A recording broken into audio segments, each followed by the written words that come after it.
Fuck, me camera froze. Ah, Jesus. We're off to a flying start, friends. Yes. It's me talking, but nothing's being said. Don't I look very interesting? You know, I'm sat here. No, I'm sat here in me creative space. For feck. Hang on. Don't. Jesus, the whole thing shagged. How do we do this now? Ooh, right. Hang on there now. Look at the face of intent. You know, how do I fix? Right, hang on. I'll disappear for a second. It'll go dark and quiet, but hang on.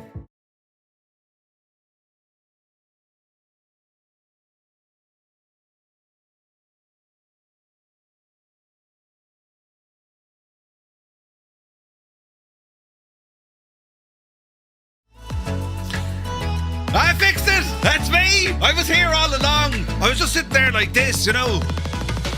Right. Ah, what an intro. Hope you're all keeping terribly well. Brilliant! Live, this is what happens. Come here anyway. I'm here in me creative space. Shower of...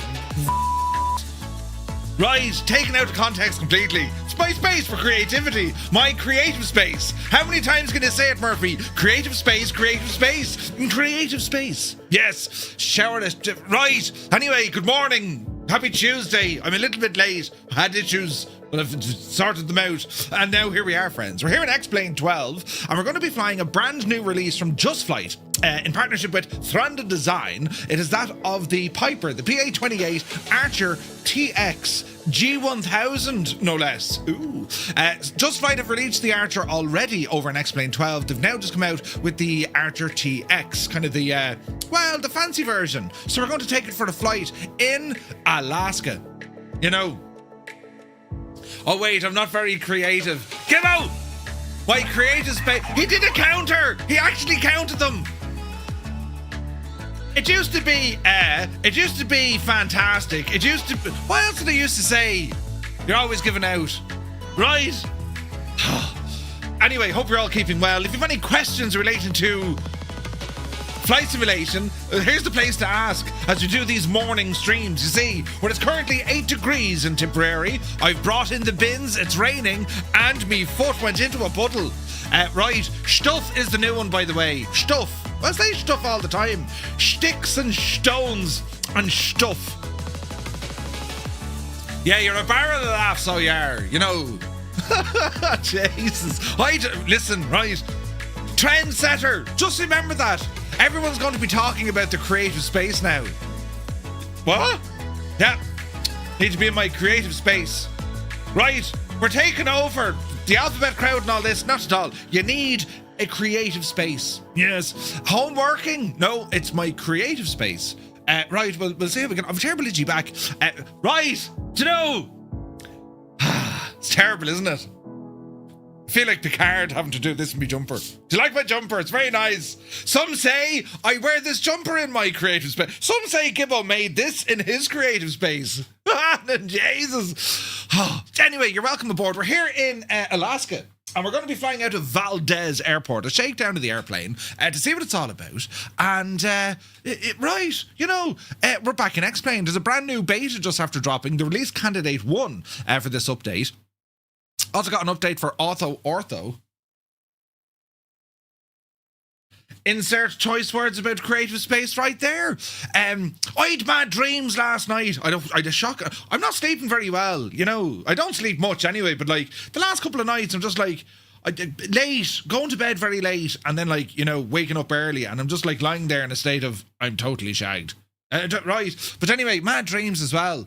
Don't know why I had mad dreams last night. Just mad, you know these dreams where you're kind of running or you're in a forest and did you ever get those? And they're so real. And then you wake up and you're like, what happened? Where's my tent? We were going to right. So that's what happened to me. Can't explain. My grandmother used to. Well, she said she was able to, you know, explain your dreams. Yes, yeah. You had a dream. That means that, you know, you're doing well, or lay off the sauce, or do you know what I mean? These kind of things from our elder friends, they're all kind of missed. We don't have this in the world today. It's all AI. They'll explain what it is. Yes, I was dreaming about a forest. This wasn't just a dream. This was a super dream, right? Said your man with AI. But anyway, Wasn't that Forrest Gump? He was... No. Did he go to a forest? I don't think... No, he didn't. No, he didn't. He ran. Oh, wait, he ran. Yes. Yeah. Where do we go from here, lads? It's just one of those mornings, isn't it? But you're all very welcome in. It's great to see you. If you're working or lurking or at home or, you know what I mean, at school or, well, you shouldn't be at school and be watching, you know, it's weird. But if you're at home from school, yes, or you're just on the DOS, right? You're very welcome in on this a day in February. What date is today? It's the 10th of February. The year is moving on, isn't it? So we'll see, right... Before we know it, we're going to be at FS Weekend. It's all kicking off now. Crafty Tigers, good morning. Hope you're well. Filthy is here. Doc Nader, how are you, buddy? Bellbro is in the house. Happy Thursday already. Happy Tuesday, buddy. Malky, a very good morning. Eamon, 1973, is in the chat. Good to see Eamon. DeRuiter is here. A very good morning. 98 Vulcan, welcome in. Can't really stay. It's my bedtime. Ooh, well, good night. Or good morning. No, good night. Good night, Vulcan. Have a good one. Sim Guy, hope you're well. Let me see. Stu Snape, 80 in a row. Hey, Murph. Currently sat in my creative space. Working and lurking.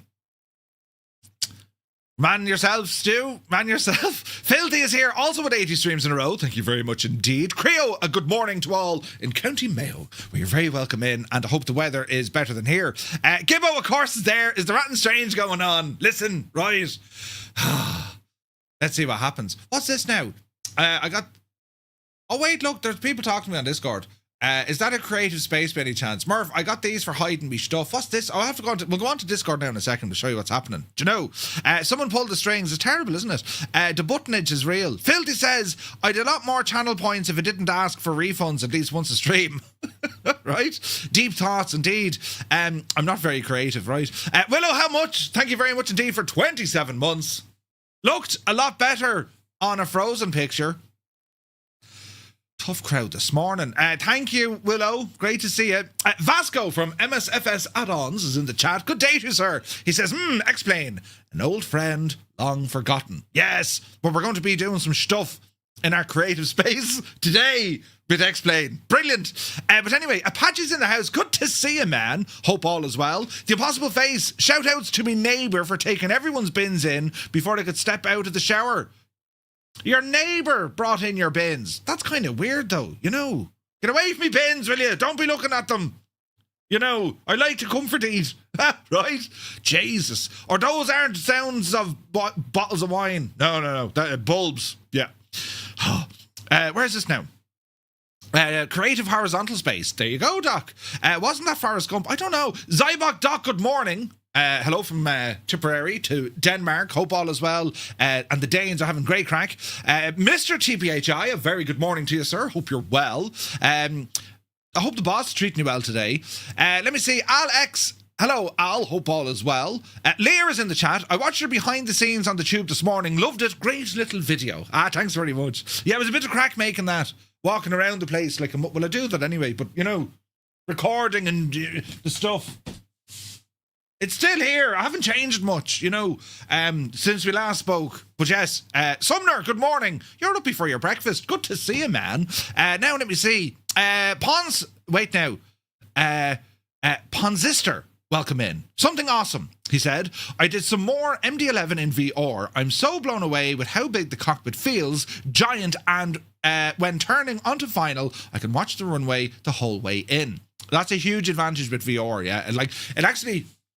VR actually helps. It assists you with your flying precision, you see, because you have way better situational awareness, being able to look around and, you know what I mean? Not so much from the systems, because, well, I mean, you're looking at your systems, but getting that kind of peripheral view and being able to look around, it really makes flying, for helicopter flying especially, VR is incredible. Do you know? Absolutely incredible. But glad you're enjoying it.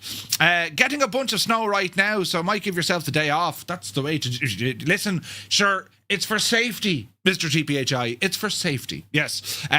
Where is this now? But yeah, it's all going kind of, isn't it? It's a busy old week here this week. Captain Sickbag is here. Good morning to the Starship Enterprise Bridge.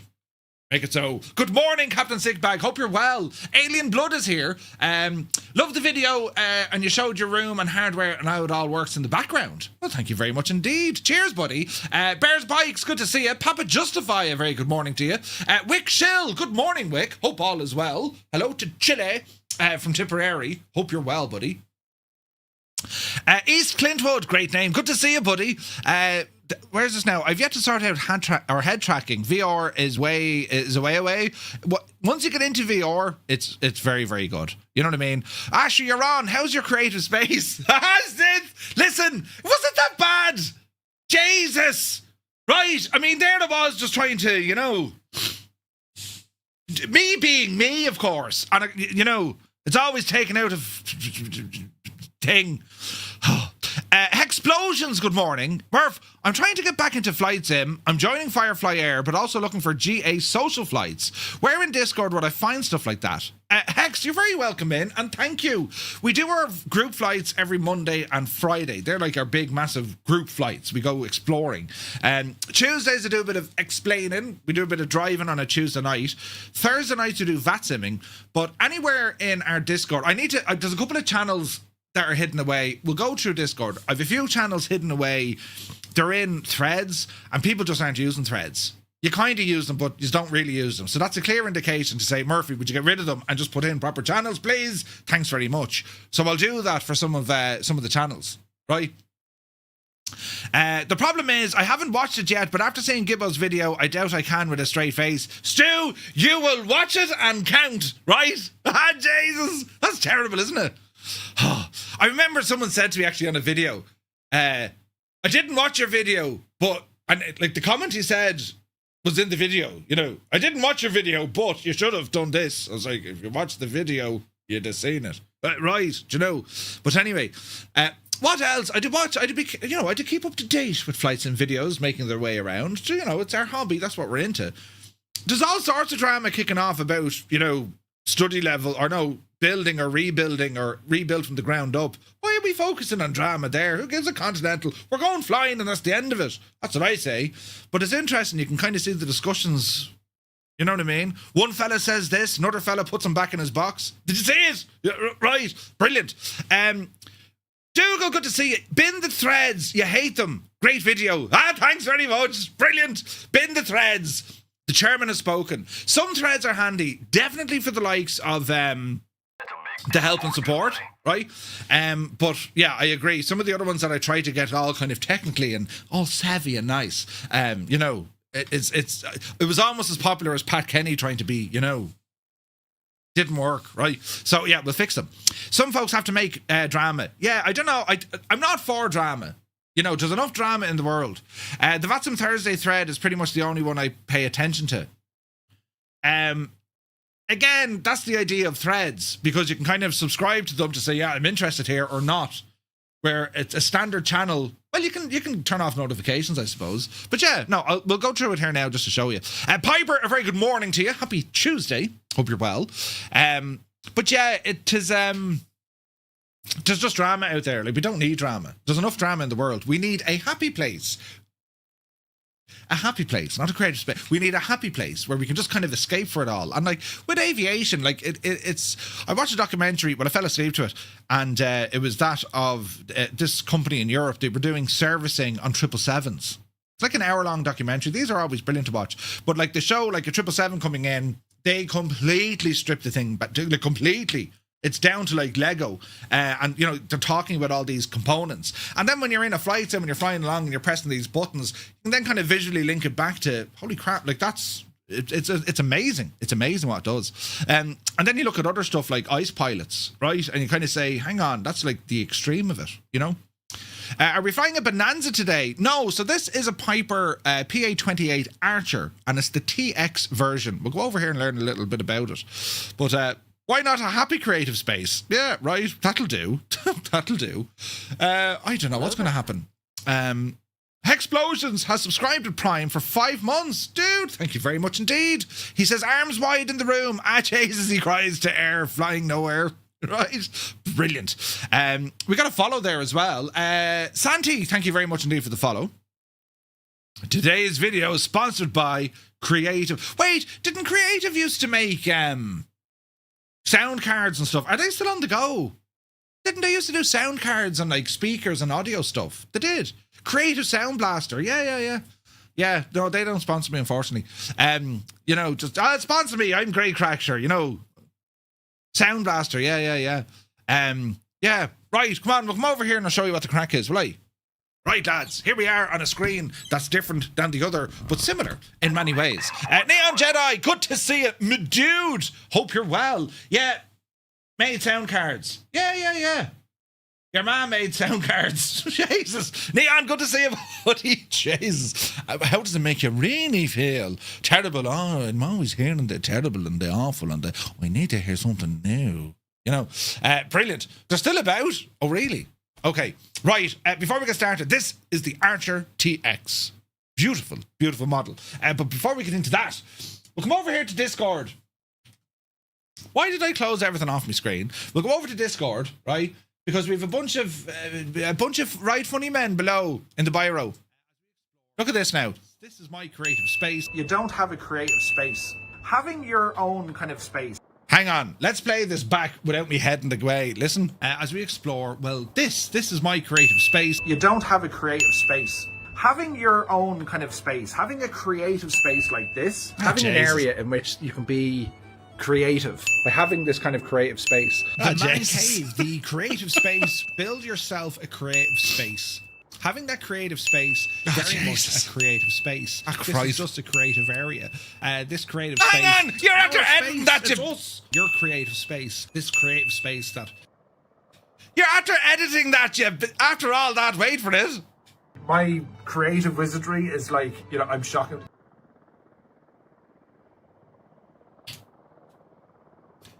Yeah, well, listen, right? I mean, you know, that was taken out of context.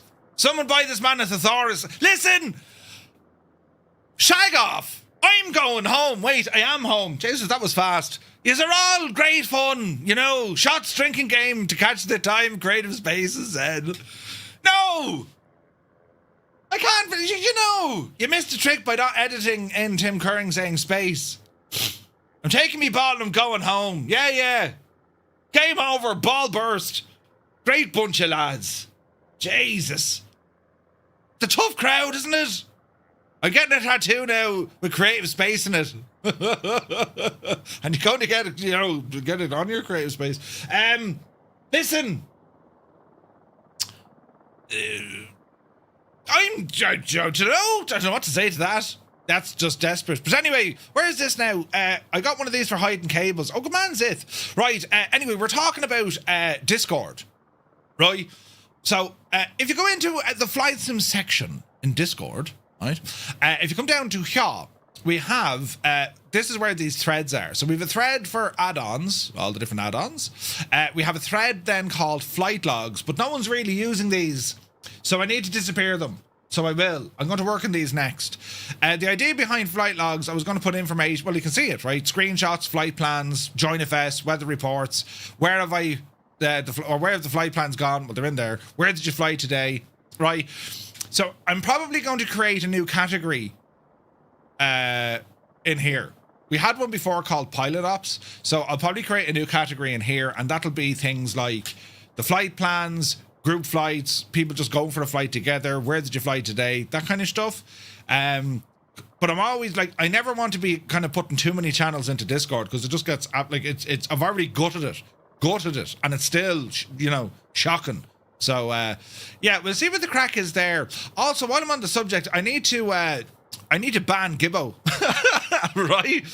Give him a timeout. You think about what you did, you think what you said and what you did. Think on your actions.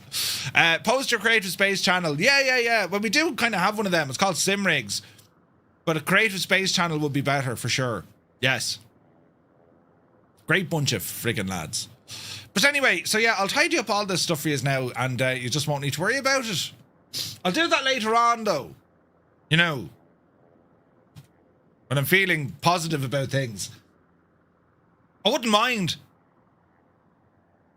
when you edit a video of yourself, I find it's difficult for me. I'm just like, oh Jesus, it's me, right? I mean, if I'm just talking and like there's stuff on screen like flight sim and stuff, I'll ramble. But like when you're actually real life kind of stuff, painfully bad, isn't it? You know, when you're feeling creative in your space, that's right, lads. Yeah. A wee bit of spring cleaning, if you will. Wait, what? No, the place is clean. Shag off the impossible face. The place is spotless. Jesus. What are you talking about? You love looking at yourself. Well, I suppose I do. Let's not be, you know, I mean, look, I mean, the face, you know, the posture, the whole shebang, the whole package, you see, you know. Kill Switch, thank you very much for 75 streams in a row. And cheers, buddy. Yeah, I do actually. I love it. In fact, sometimes I'll even turn down the volume just to watch what you know. I try and sync it. I say what I've already said in the video whilst the video is muted, just to give me that kind of connection of, you know, immersion. Right. Creative phase. Listen, right. No more talking of creativity or creative space or none of that. Let's just pause all of that, shall we? Right. Thanks. Now, what am I doing here? Oh, jeez. Right, we're doing this. A new XP12 edition of the PA28 181 Archer TX LX aircraft, developed by Just Flight in partnership with Thranza Design, is now available for you to fly. The TX is a modernised version of the Archer 3, equipped with a G1000 and an EFD 1000 avionics, as well as other improvements to the exterior and interior of the aircraft. The impressive G1000 primary flight display and the MFD feature custom functionality including synthetic vision, optional GFC 700 autopilot controls, and also realistic aircraft system indications. The Archer TX comes in 5 paint schemes and features a brand new tablet EFB with a plethora of features such as aircraft configuration, states, interactive checklists, and a customization feature. Also included in Thranza's unique dynamic livery system, which allows you to create your own paint scheme via the EFB from within inside the simulator. We need to see this in Microsoft Flight Sim. You can also get a 25% discount for owners of the Archer TX over an X-Plane 11, or indeed the Archer 3 for X-Plane 12. So there is a, you know, it's a different aircraft, but if you own the other ones, well, they'll give you an upgrade, right? Mrs. TPHI, who's upside down, is here. Good morning. Hope you're well. Naughty Gnome, thank you very much. Jesus, 62 months. Naughty, why aren't you getting the badge thingy? Oh, he is, look. Brilliant. Thank you very much indeed. Cheers, man. So yeah, so it is a brand new release from Just Flight, and as I said, they're working with Thranza, and I gotta say, lads, it's beautiful. It's very, very nice. I like the modelling, I like the PBR, the textures, and of course, we have some options to customize this machine, and that's what we're going to do today, right? The Archer Big Owl machine, right? It's you know, you compare this to the Arrow, but you know, the Archer is a big bus, right? So that's what we're going to be flying today. So we're located here at a place called Valdez. It's up here in Alaska. Papa Alpha Victor Delta. Beautiful part of the world. And I'll come back here another day over in Microsoft Flight Sim, because where we are, there's a beautiful lake down here. There's glaciers. There's all that sort of stuff. So we got some really nice things to be looking at, you see. So we do have a tablet up here, but I'll disappear it because I like using this gadget here, you see. So I want to show you the options. Now, wasn't there a way in which we can make these bigger? Can't remember. These are the options we have for the aircraft. So we can open and close doors, window reflections, instrument reflections. You can swap the pilots around. Our tie downs are going to remove all those. Wheel fairings, well, we can have them on or off. I think we'll have them on, will we? For aerodynamic purposes, we'll have those on, right? So if we go back one here into the EFB, well, we can see right there are aircraft options. Then we have our weight and balance. Fuel tanks are fairly good on both sides. Passengers are okay on both sides. Hello there. P.S. Miranda, hello there. Let me see, Jody Doc, good to see you, buddy. Thank you very much indeed. See, that's how you pass a compliment without taking the piss out of me. Oh, creative space. See, you'd learn from Jody Doc, you lot. You'd learn from him. Lovely fella, you know. Jody, if you say it, you're banned. But anyway, my watch is on charge as well. I feel weird if no watch. Stupid thing. Anyway, next up we have our instrument options. And Usually, well, not usually, but like some of the aircraft with Randa that they work on them, you can absolutely customize all the layout here. But because, well, the TX is fitted with a G1000, we do have the option to pop in an autopilot system. Click of a button and we can have autopilot on or autopilot off. You see? Commander Balash, good to see you. GA flying is absolutely next level in VR. Agreed. As is heli flying. Engine configuration, we can see the fuel, we can see our oil pressure, temperature, battery voltage, if there's spark plug fouling, and it even includes vapor lock. Then we have the static liveries. We can select any of these and they'll just load up the aircraft. So it comes with a couple of nice ones. That's a beautiful one there, the red one. Then we have the dynamic liveries. This is where we can make our own livery inside the sim. And these are some great options. Like you can look at some of the different designs to give you inspiration. Then you can go off and edit them, which is really cool. Absolutely brilliant. I love this feature because it like you absolutely can customize your aircraft, you know. Dave Cleary, legend Dave. Welcome in, Dave. So that's the dynamic livery. Configuration of the aircraft. This is where you can... I'm after pressing a button there and I shouldn't, so bear with. Basically, it's like you're cold and dark. It's like a state-saving kind of a thing, right? So I need to turn that back off again. I don't know why when you click on this, the sim goes back out to load. That could be like an early issue. We need to find out, right? But this is where you can do this dyna feel. It basically allows you to adjust the flight model, or at least the responses of the aircraft. It works pretty well. I was actually messing around with this doing with the Mosa gear, and it actually impacts on the Mosa gear, which is pretty interesting. I need to spend more time in it though, so I know what it is. Standard logbook, checklists which are interactive, right? Our ground handling speaks for itself. We'll bring up the ground handling menu. A flight computer, outside air temperature, a range, endurance, crosswind component, and then we have the AviTab. The AviTab is just a standard AviTab plugin, which will run the likes of Navigraph and all the other jazz, right? Hayden is here. Good to see you, buddy. Hope you're well. So that's our tablet. Quick checking our aircraft. So let me see. Window reflections, tie downs, wheel fairings are on. Right, we're looking good. So what we're going to do... No, there's no refunds. Shag off. So looking around the interior, again, it's made to a very high standard. It's a beautiful model of the aircraft. And with the seats, design, everything here looks good. Textures are really nice. The back seats are, well, they're just different, but they're nice detail in them. It's like that old kind of leather. It's kind of shagged, you know. But it is a very nice airplane, and they're an old airplane, but this one has been completely kind of, you know, updated, you see.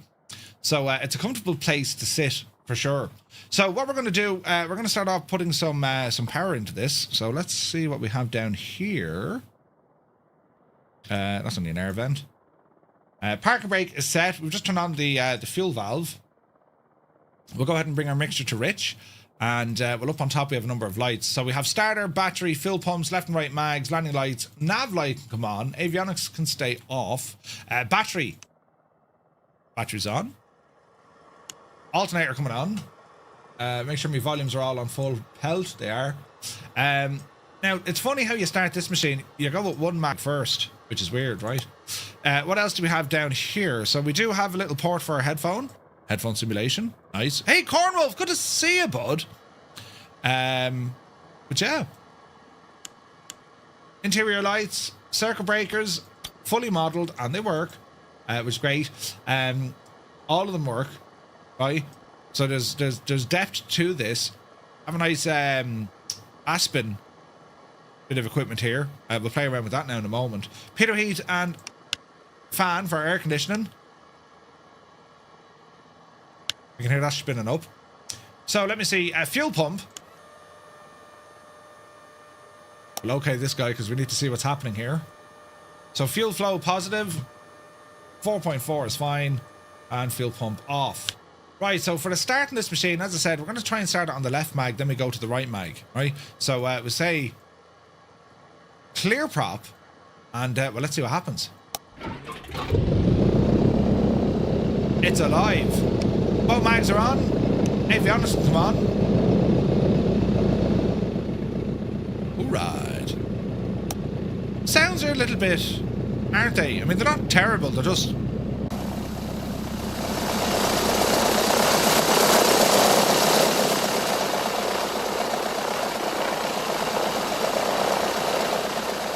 not bad. They're a little bit thinny, I think. But they're not bad. Dome lights, beautiful bluish kind of lights. Go ahead and turn these guys on. We'll arm the emergency battery. That's all good. And we'll get an idea of what we're doing here. We'll open up some... Oops, I should have done all of this a moment ago. Right, don't panic. Let's just reset everything I've just done. Avionics off, nav lights off, alternator, mags, battery, fuel. Right, now we're grand. OnAir will give out to me, right? OnAir will give out to me, so we need to go back into OnAir. So what else do I want to look for here? I want to go for Navigraph. And we're going to OnAir. So we're going to do a free flight, and we're going to be taking off from Valdez, and we're going to head up to Zulu 55. That's our first stop, but I want to head up over the glaciers here, right? So we'll go in and accept this, and we'll fly it. And well, let me see. We need to get our time of day set right. So let's have a look at this. We are going to go 80% across the tanks, right? And destination is going to be Zulu 55. Zulu 55. Distance 70 miles. You need to validate your fuel. It's okay. Why? Distance. Display airports. Distance. That should be okay. Fly now. You cannot fly with this aircraft. It needs a test flight. Please post a ticket if you have any issue with test flight. Balls! How do we do this again? Test flight. Fear not, friends. Because it knows what the aircraft is. Interesting. Totally not going to have a refly a leg. I forgot to track OnAir. Honest. No way. Let me see. Look, Louise here. Good to see you. Z55. Yeah, X-plane terrain is still a bit meh, but yeah. Idle cutoff, good morning. Malky, how do we do this test flight business? It says post a test flight, but isn't that just like drop OnAir a message and they'll add it? Isn't that what it is? Or could I do a test flight? Do.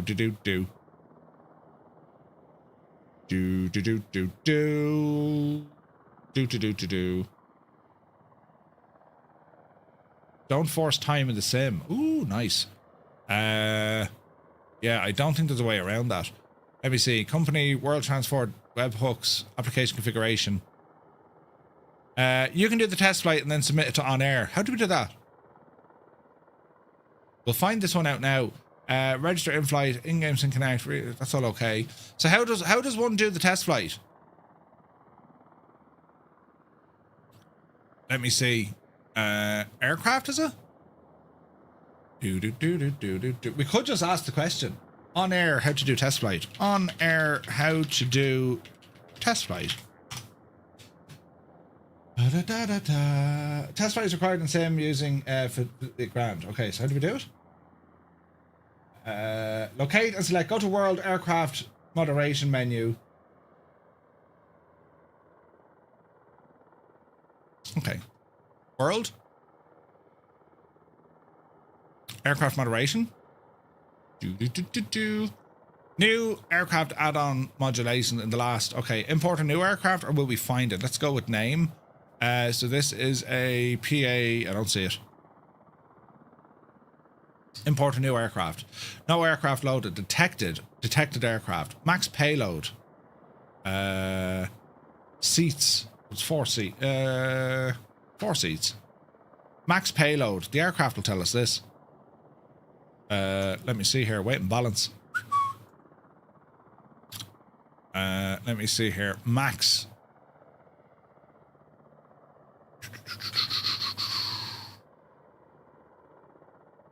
Let's see here, lads. Checklist, no. It's a POH I need, isn't it? It's a POH we need. So hang on, stand by. Let's see here now. I need the maximum aircraft download URL. Type default to the aircraft of the simulator and can be bought from the in-game store. Aircraft data sheet. Ah, okay. Max payload. Max payload for PA28 Archer TX. Let's have a look, lads. Daniel is here. Good to see you, buddy. Thank you very much indeed. Cheers, buddy. Based on the current Piper specifications, so payload summary, maximum useful load, estimated pass, or let me see, so 590 pounds max payload. Would that be right? 590? That doesn't seem right. Estimated max payload with full fuel. £6 a gallon.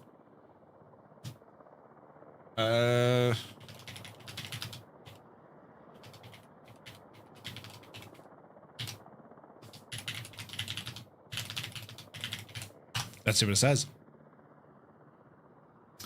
I'm pointed to Piper Archer 870.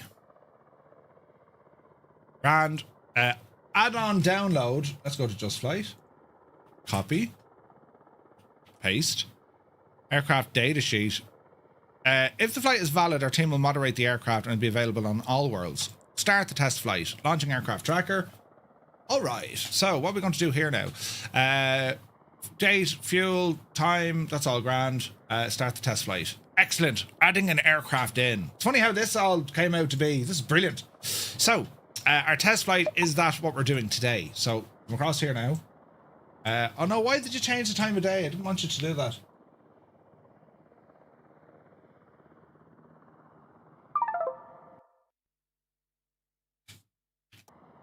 Let's see, we'll do that again.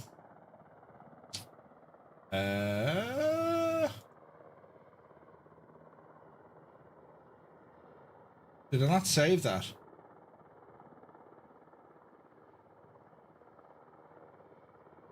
Right, hang on. Options, preferences. Disable, don't force time and save. I never press save. I never press save because I'm a muppet. Which is now I'm a muppet. You know, Skinny Mark, good to see you, buddy. And there now. Yes. Time of day. Oh, jeez, that's dangerous. Don't pop that in. How do we get rid of him? Let me see. Flight configuration. Sorry, lads. We'll do this briefly now. We've got 10 o'clock in the morning. 9:45. That'll work. Right. Let's try this again. So I've saved all that now. Hey. And now we're going to come back in here and add this aircraft to the list. Right, we'll try all this again, right? So we're going to import a new aircraft. No aircraft loaded in simulator. There she goes. Max payload 870. Seats 4. Add-on is there. And let's go ahead and start the test flight. Launching your aircraft tracker. Lovely hurdling. Auto set, auto set. Fuel, 24 gallons. We're not put more fuel in, no? Sim settings, no unlimited fuel. That's interesting. All right. Let's see what happens. We'll try it this way, right? Start. Lovely. Okay, so we're now tracking. And aircraft should be set up, so we'll go through this again. Battery on, alternator we want, emergency battery, nav lights, they're all coming on. Fuel pump, shouldn't need it now because we've primed the engine already. So we'll go ahead, open the mixture, clear prop, and we'll give it a start and see what happens. Turn on the mags, you muppet. Yes! Your flight will be monitored until you land and shut down the engines. Excellent, excellent. Right, let's have a look here now. So she's warming up. And we'll okay all this. So from a flight plan perspective, let's go over here. Engine, system. That's all okay. Lean meter, assist. Shouldn't that be coming up? That's all okay. That's all okay. We'll go into our flight plan. So PAVD is grand. We're going to go down to clear that. First stop is going to be Zulu. Zulu. Or is it Zulu? What was it? No, it's just Zulu 5-5, isn't it? Zulu 5-5. Lake Louise. Enter, enter. Lovely hurdling. Map, that's all okay. Come on over here. Course deviation, we'll put it onto our GPS. PFD is settings. Let me see. Wind information. We'll go with option 2. Let me see here now. Synthetic vision is on. We can turn that off as well if you want. I'll leave it on. Pathway, put it in there. Airport sign, hazard, put it in there. Standard barrel, we'll check all that now in a moment. We also want to go transponder. We're saying 1200. Stick it on. Stick on the Alpedo here as well. Now, when it comes to Gevetter, we're not really on live weather, so how do we find this one out? Isn't it the instructor station? Here we go. Weather, variable, let me see, altimeter 299 so we're grand. Right, brilliant. Landing light coming on. And what we're going to do here, we'll taxi pretty much straight ahead. We'll take off this direction. And as I said, this is all about a full shakedown of the aircraft, right? A full test of this machine. And we'll be seeing how this one goes for us, right? Tis a pretty machine. Off brakes. Check the toe brakes, they're working. Albeit a little bit kind of sensitive.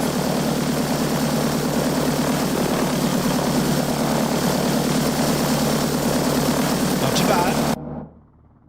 This is miles away. I can hear a chopper out there. Look at that lighting there with the mountains. That's pretty, isn't it? Okay, so OnAir is tracking us now. We could hear that there in the background. Easy now. Oh man, it looks nice, doesn't it? Very pretty. Don't hit the taxi lights. Big muppet. Yes. Tower view. Nearly went off the... It's grand, lads. Totally fine. Nothing to see here.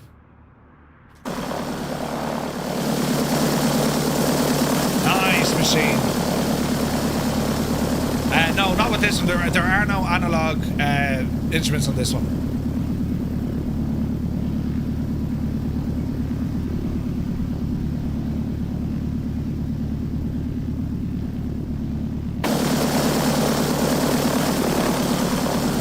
Okay, we're going to do a quick run-up test. And again, it's a proper little test flight, isn't it? Okay, brakes on. Lock her in. RPM coming in.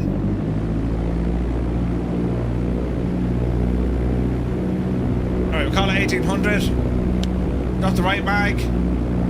There's a drop of about 40. Back to both. Drop the left mag. Similar drop of about 40. Go to idle, make sure she doesn't cut out.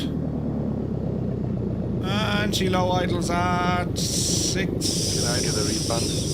50? 640. Nice, okay. No analog instruments means no refunds. Yes. Right, okay, so flight controls are free and correct. And quick look around the plane. Ailerons up, ailerons down, ailerons up. Ailerons down. We'll hardly be able to see the... oh, we can. See the elevator. That's cool. Look, the whole elevator moves. That's deadly. We have a lot of deflection up, with very little deflection down.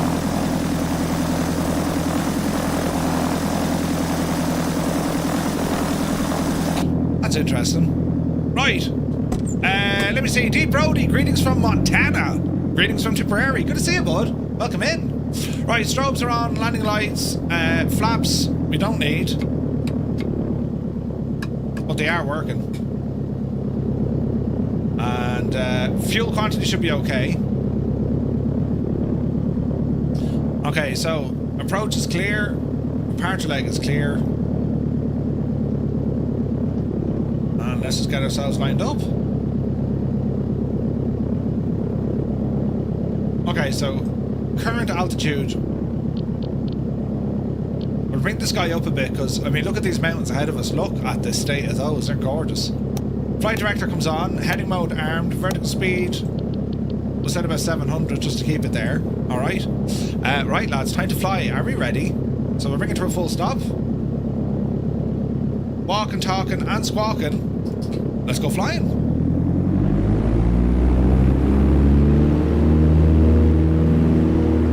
Okay, takeoff power set. Loads of right rudder. Airspeed alive. 40 knots. 560. Oopsie daisy. Little bit of wind. Positive rate of climb. We're going to pitch Airborne time log. about 74. Oh, nice. She flies nice. Where's the button for this?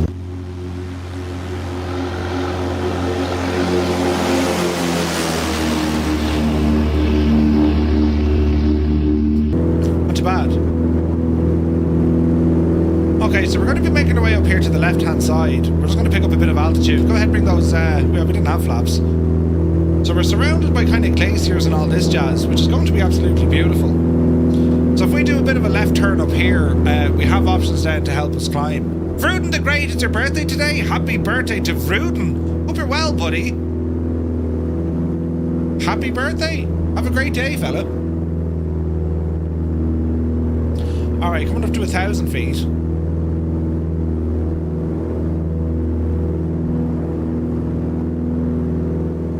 That's the direction we want to go.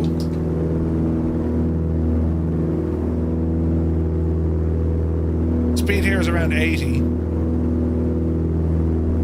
Alright, we'll start circling around.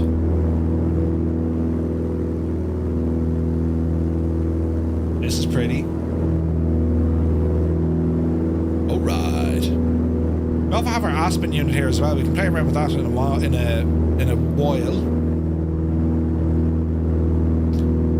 We do have a red warning. No, we don't. Roll as well.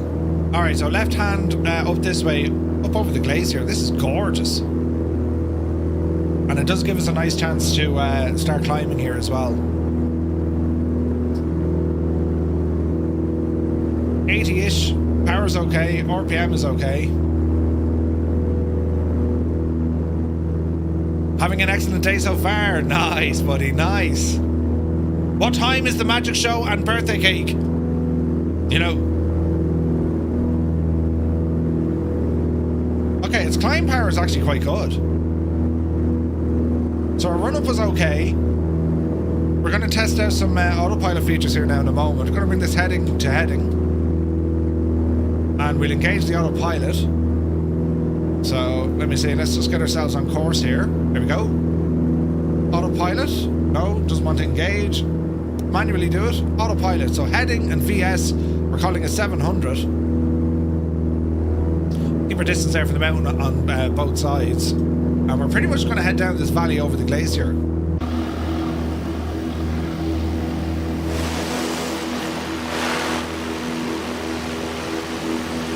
Isn't this a beautiful location? This is gorgeous, isn't it?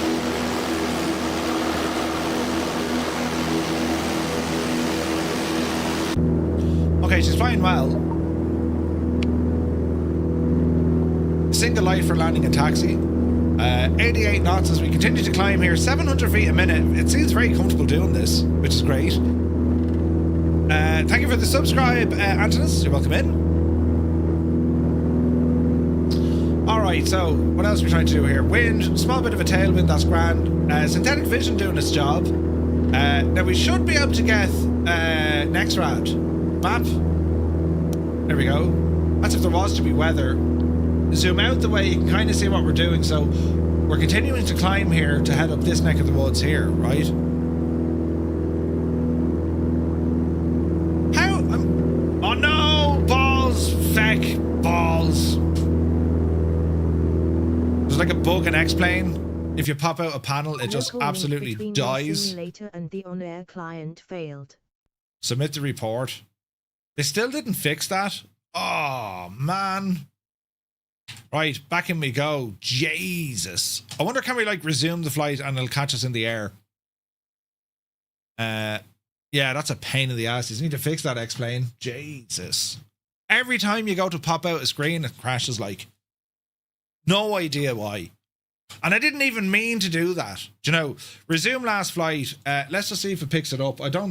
It'd be amazing if it like chucks us back into the sky. I don't think it will. It probably just horse us down on the ramp again, you know. You're trying to it's a long way to Tipperary. You're trying to serenade me. Brilliant. Yeah, that's just an X-Plane thing. It'd be great if there was like a system where you can say like don't pop out, you know. Let me see. Mr. Minimite, good to see you, buddy. Hope you're well.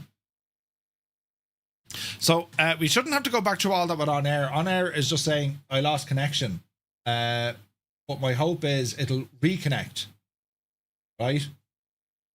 Once it all kind of jumps back in there. 2024 is looking good now. Like these issues just shouldn't happen. And like it's on the latest beta of X-Plane, but like I don't know.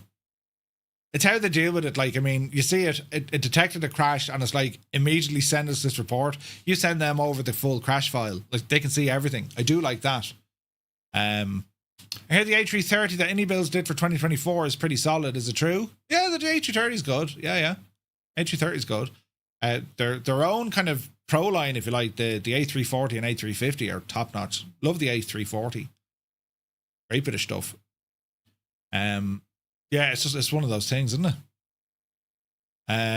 Been fine for you on Sim Update 4, the A330. Yeah, I haven't flown the A330 in friggin' ages, you know? For a default plane, it's exceptional. Yeah, it's pretty good. You fly it a bit, but I don't do mad long flights in it. Yeah. How long has this bug been a thing in X-Plane? Let's see here now. X-Plane 12 crash. So X-Plane 12 CTD when pop out instruments.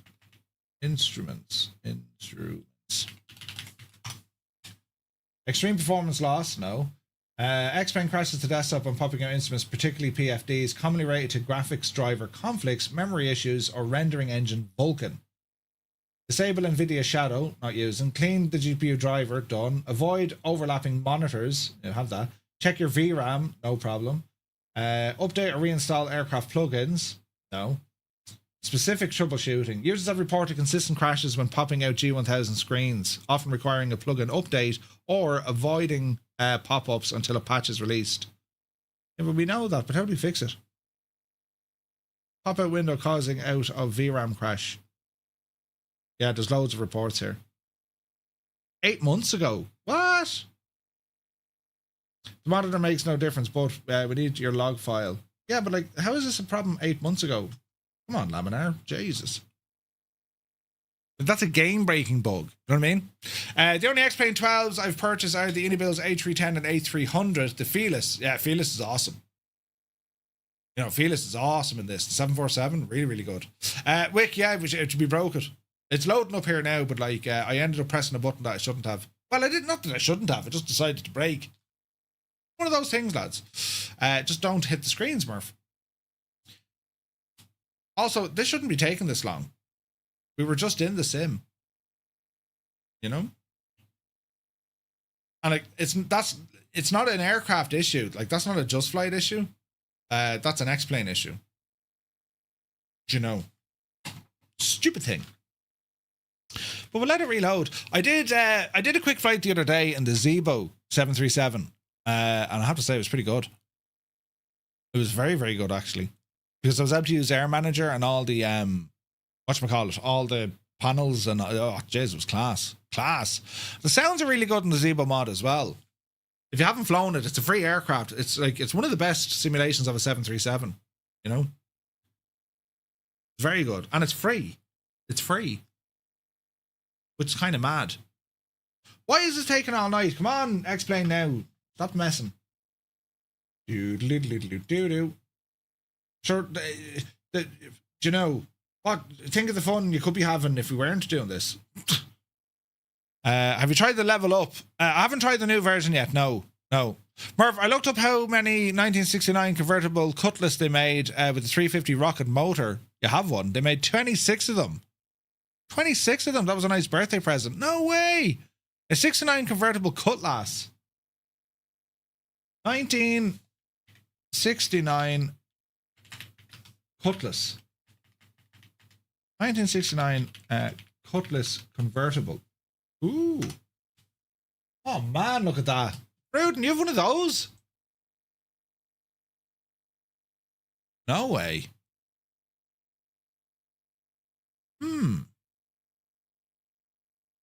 The 350 rocket motor.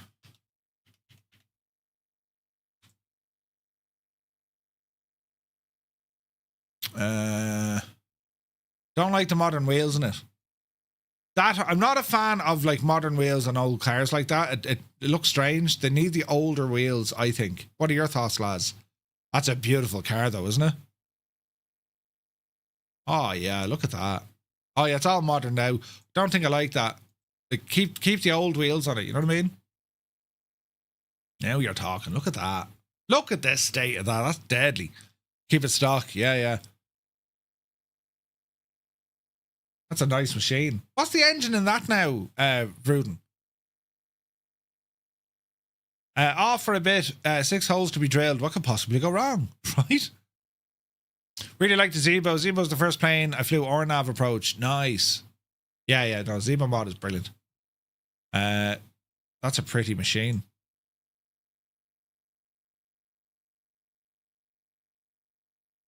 You have the rally wheels. They're probably worth more than the car. Yeah. Yeah. I know they're very like, well, from that image or that picture, it's not unlike a Capri, but obviously these are much bigger, right? Oh, look at that, man. That's awesome. I like the yellow. Was that the car and driver by any chance? It looks like it, doesn't it? Or at least the paint scheme does. Smoking Mountain Trades or Traders. Come on, explain. Yeah, they're a cool looking car. How much did they go for? Out of interest. It was sold. Well, balls. Cookie notice. You go away with your cookies. The new one is an abomination. There's a new Capri. No way. Cracker, good to see you, buddy. Just waiting on this to sort itself out. Looks very good. More engine than car. It's how it's supposed to be. 100%. Ah, balls. Right. It just threw us back on the ground. And then my scenery's glitching out. I tell you this much. It's a bad day for X-Plane. With your beta release candidate. I wouldn't be like, you know what I mean? Right. Aircraft options. I've remembered it all. Weight and balance. Right. Back into OnAir, but I don't think it's going to like this. Date. Location. Position your aircraft in your simulator before moving. Right, well, hang on. If we... Let's see, can we do it this way? It's paused. Let's see if we can do it this way.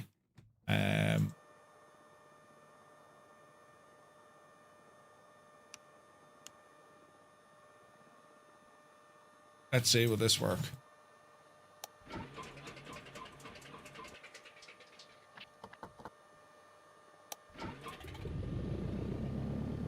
Okay.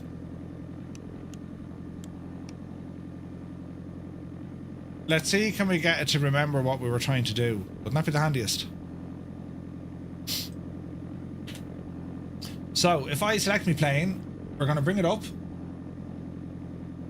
And we're going to bring it into range where we should have been on with OnAir. So we're heading up this glacier, weren't we? Okay, OnAir. Reconnect.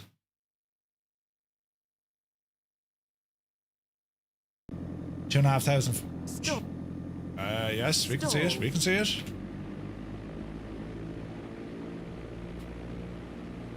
Right, we're back in action. Bloody hell.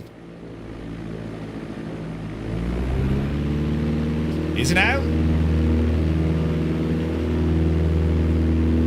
We're saying heading. Altitude up to 4,000.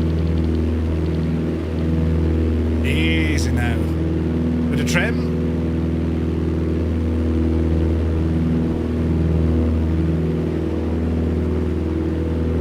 V-speed at 700. Autopilot on. Heading. V-speed. Pitot heat needs on. Transponder needs on. PAVD is now good. CDI is good. Right, we're back in action. Jesus. Right, that was a bit of drama, wasn't it? But all is well in the realm, and OnAir is doing its thing. So we continue on. Up the valley we go. Now, over here, we're saying direct to. And it's Z55. Easy now, Murph. Enter, enter, and let's continue on. Now, on the left hand, it's bringing the kids to soccer practice. Big plane, man, big. So we want to get up to about 4,000 feet. Let's see how we get on, right? Yeah, OnAir is brilliant. OnAir is excellent. Air Haulier wasn't bad. That was from Just Right, but OnAir is just like it's miles ahead. There's so much to it. Jeez, look at this glacier, lads. Right, how's our power looking? So we're over 3,000 feet. Little bit of leaning.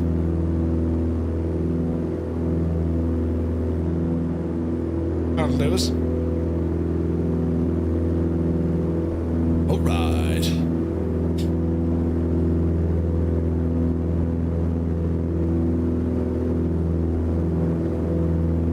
Right, we're looking good here. B-speeds, barrow, auto course, leave it alone. Arc mode, HSI. I don't think we can change that, can we? Stop pressing the shagging button, Smurf. Right, let's just sit back. Hard passing the subscription. Well, I mean, if you get it for like 2 years, it works out like $3 a month. You know what I mean? And at least you know you're getting the latest and greatest. You know what I mean? Okay. So our plan here is to climb, and you can kind of see here's 4,000. We're not going to clear what's ahead of us. Despite our best intentions. So we're going to have to up arrow this again. Let's call it 6,000, right? V-speed it.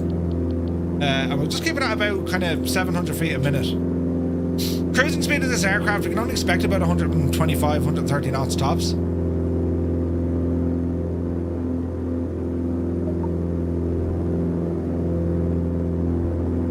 Okay, OnAir is now doing the thing with the yoke. Man, what a beautiful part of the world we're in.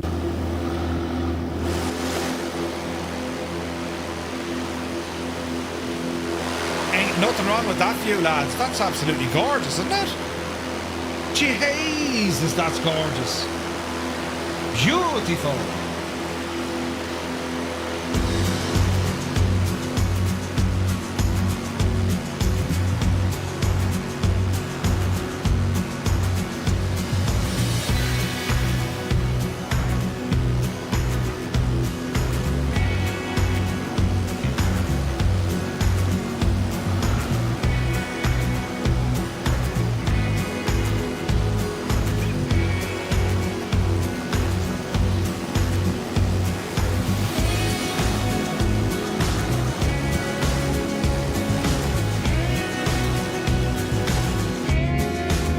Alright, still climbing. I wonder should I go...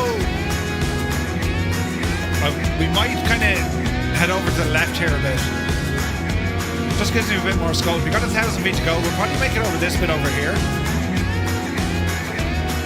So the maps is auto ortho using Apple. And yeah, it's doing a good job, isn't it? Very nice.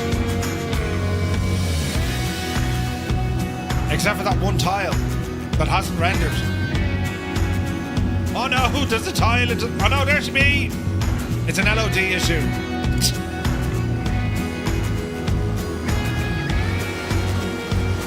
Alright, we have options down here to the right if we need it.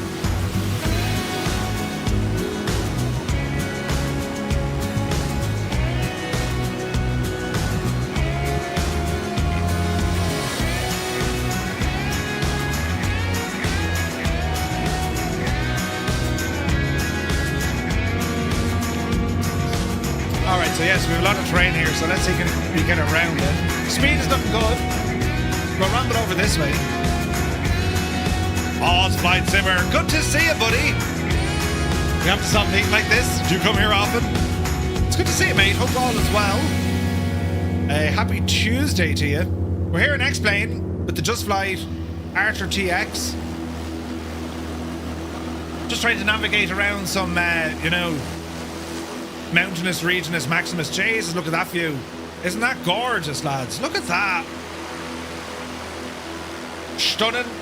Absolutely stunning. Now we need to get around this mess up here. We're at 6,000, so this is going to be this is going to be fun. 2510. A little bit more in the L mixture there now.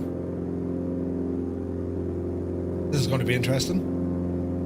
So we can kind of go straight this way. That's what I'm hoping for. And then into the valley. There's a valley just up the road here. If we have a look at the El Garmin, there should be. So we can use this valley here because there's more glaciers up here, you see. That's what we're trying to do. Plane is absolutely screaming at us, but we're, you know, it's still in the green. Rental power. Now we could dip down this way, but that's a fake hope, because if we go down this way, we'd have to go hard left. I reckon we're okay passing through here. Famous last words and all. We're shocking close to the mountains, though. Arif, I reckon we'll make it. You know. Said that pilot. Easy now. Speed is good. We can ease off that power now in a moment. 27 is on the RPM. Slow her down. Okay. Then it's going to be a left after this big mountain here. Yeah, it looks nice, doesn't it? Oh, we've got visors here as well. Look. Beautiful. Okay, so let's start turning in. We're going to follow this glacier. It'll go hard left, and then we go hard right. Oh, wow. Look at that, man. Jesus. Beautiful. Absolutely stunning. And what's nice, as I said, probably next week we'll fly back up here again in the MH60 over in Flight Sim, just to kind of check it all out. This is pretty nice, man. This is using the Apple Maps, and isn't it a great job?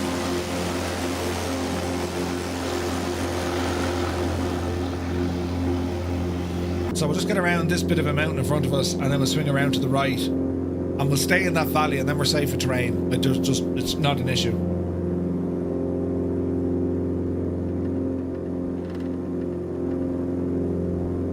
Is our fuel tank auto changing?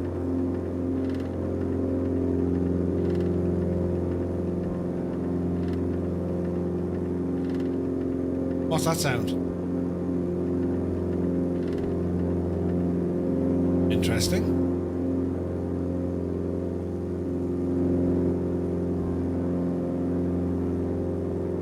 We're not out of it yet. Although, in saying that, how high does that terrain go? Because there's a lake up, well, there's a glacier up here, right? So we're going to start our turn to the right. We're going to follow this guy. And we'll see how this kind of works out for us.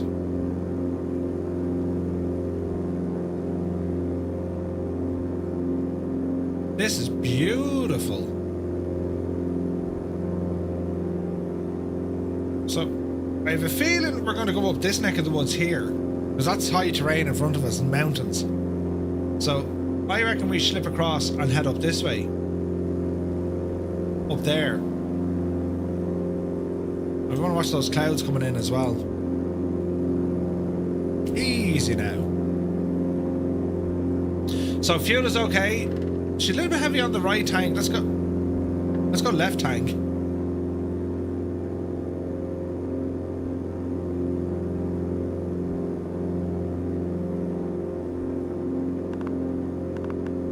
Bit of heat in here as well. Alright, speed is looking good.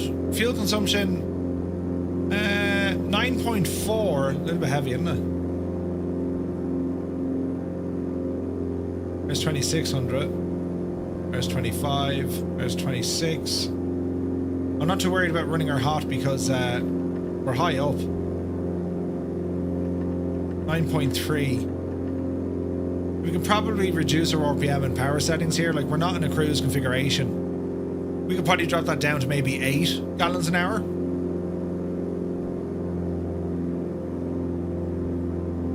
So there's 8, and let's just see what the speed drop off is going to be.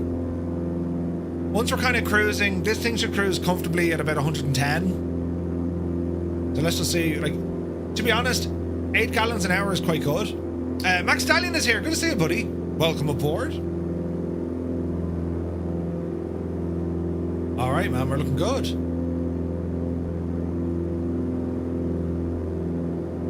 Which is a nice plane, isn't it?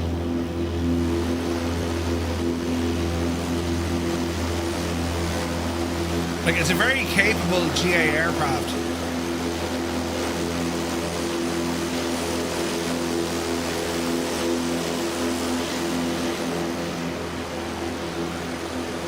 Interesting part of the world.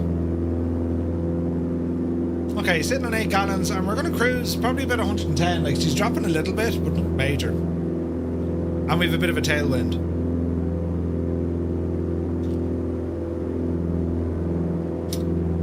Let's have a look.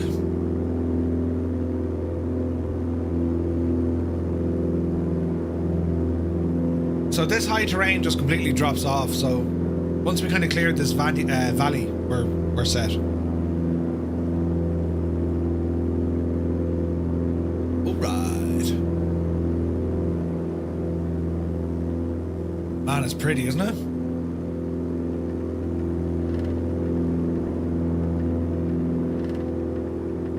Like, the G1000s, they are nice to see. I like this autopilot option that we can throw in as well. It's kind of just like no fuss, no nonsense. It's nice. Headphone simulation works quite well.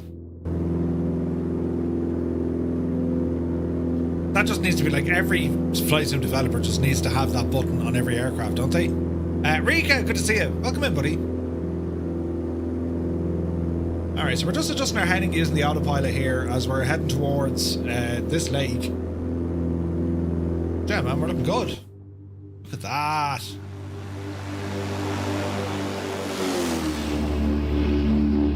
That's pretty.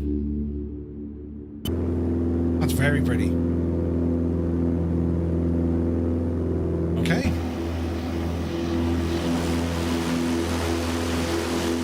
Shadows are doing weirdness. This is the release candidate 1, by the way, but those panels not being fixed is an issue, isn't it?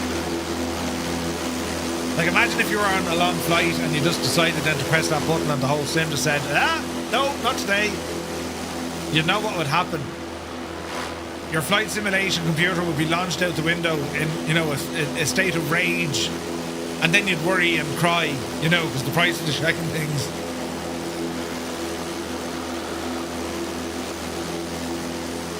I gotta say, it looks pretty good, man. The Apple Maps, I'm impressed.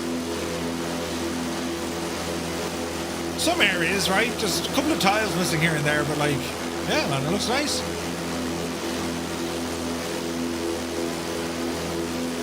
Pretty beautiful. Right, bit of cloud here up the road. Next rad we wanted.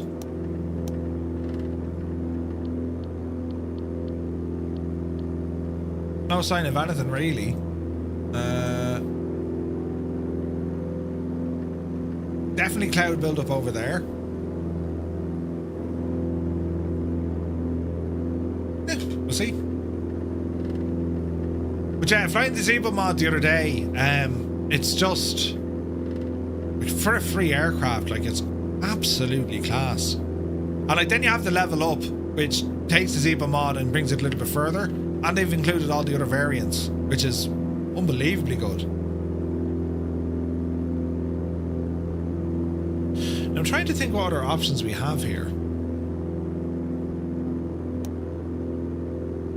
Not much, says you. Inset. Terrain.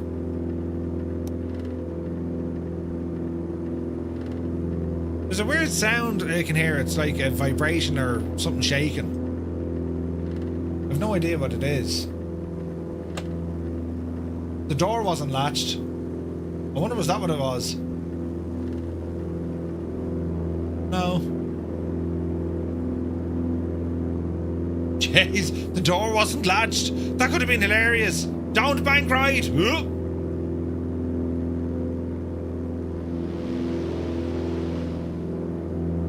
Yeah, the sounds aren't bad.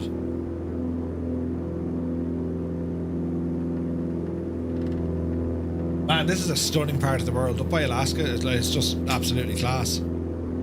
So, in the Navigraph, we're in the clouds here, gotta be careful. Where am I? There we go. So we're gonna be heading up this neck of the woods here.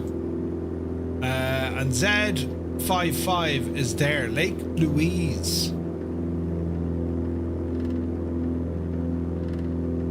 That's not bad. We do have a VOR 115.6. Let's go ahead and see if we can tune that puppy in. So 115.6, calm nav, 115.6. And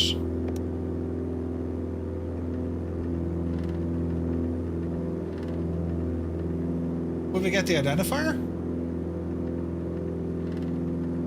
Nav 1, 1156.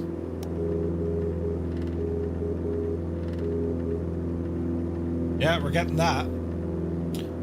If I were to go to this, and we want to turn this guy. So, from our distance, will we get a range to it? Okay, so that's the heading to intercept up that VOR. Where can we get the range?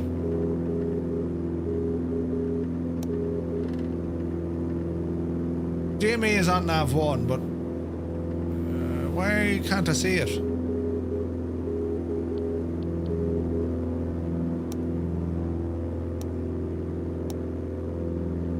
Course heading. Shouldn't we get a range? Oh, there we go. Distance. Oh no, that's to Z55. 37 on a 342. Right, so how do we... Because we're direct 2, is it? No, we're not direct 2. We're on heading mode. In a box, man, good to see you. Hey, Crotty is here, welcome aboard. Is there a headphone plug for less sound? Yeah, just here, look.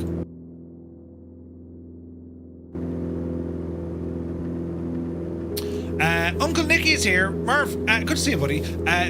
You just got involved with OnAir Company last week. I was wondering if you happen to have recordings. Yeah. So if you go on YouTube, if you go to playlists, you'll see the OnAir playlists. That's all our OnAir videos, all of them, and we've quite a few in there. Now I'm trying to think, how can I get a distance to this guy? Where can I read that?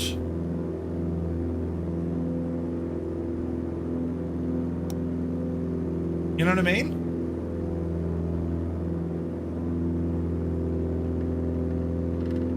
PFD, DME. Ah, good man, Malky. 40.1. Okay. So the navigation's working fine.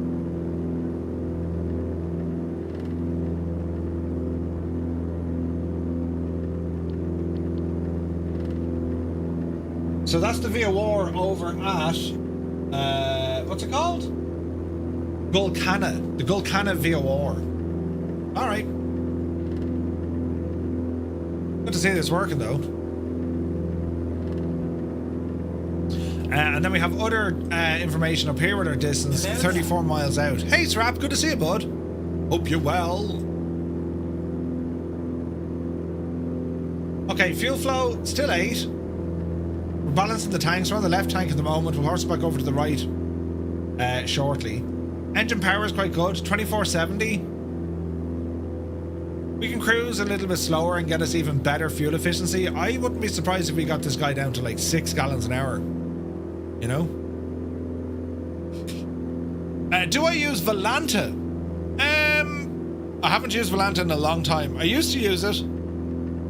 Wait, did I have LRM on? Balls. All my flights you track on FS Hub.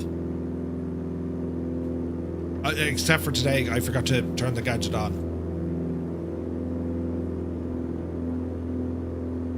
Okie dokie. So we got another airfield up the road here, but of no consequence right now. Altitude is 6,000. I mean, we're kind of okay at this altitude. The terrain looks stunning at this height.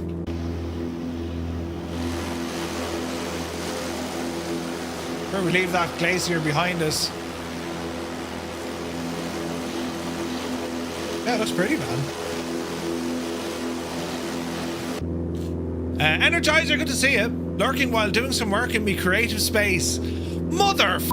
Like, why is it the case that you all just come along and say, yeah, Murphy, see you in words. You're such an absolute slithering idiot, you know? And I'm like, listen, it's grand. You know, great bunch of lads.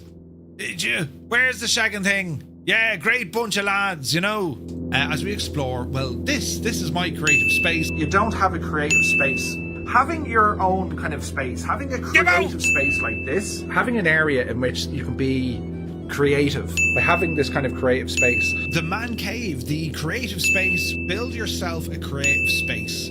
Having that creative space, very much a creative space. This is just a creative area. This creative space, it's our space, it's us. Your creative space, this creative space that... My creative wizardry is like... That's like the worst thing ever to come out of the internet. And I blame Gibbo.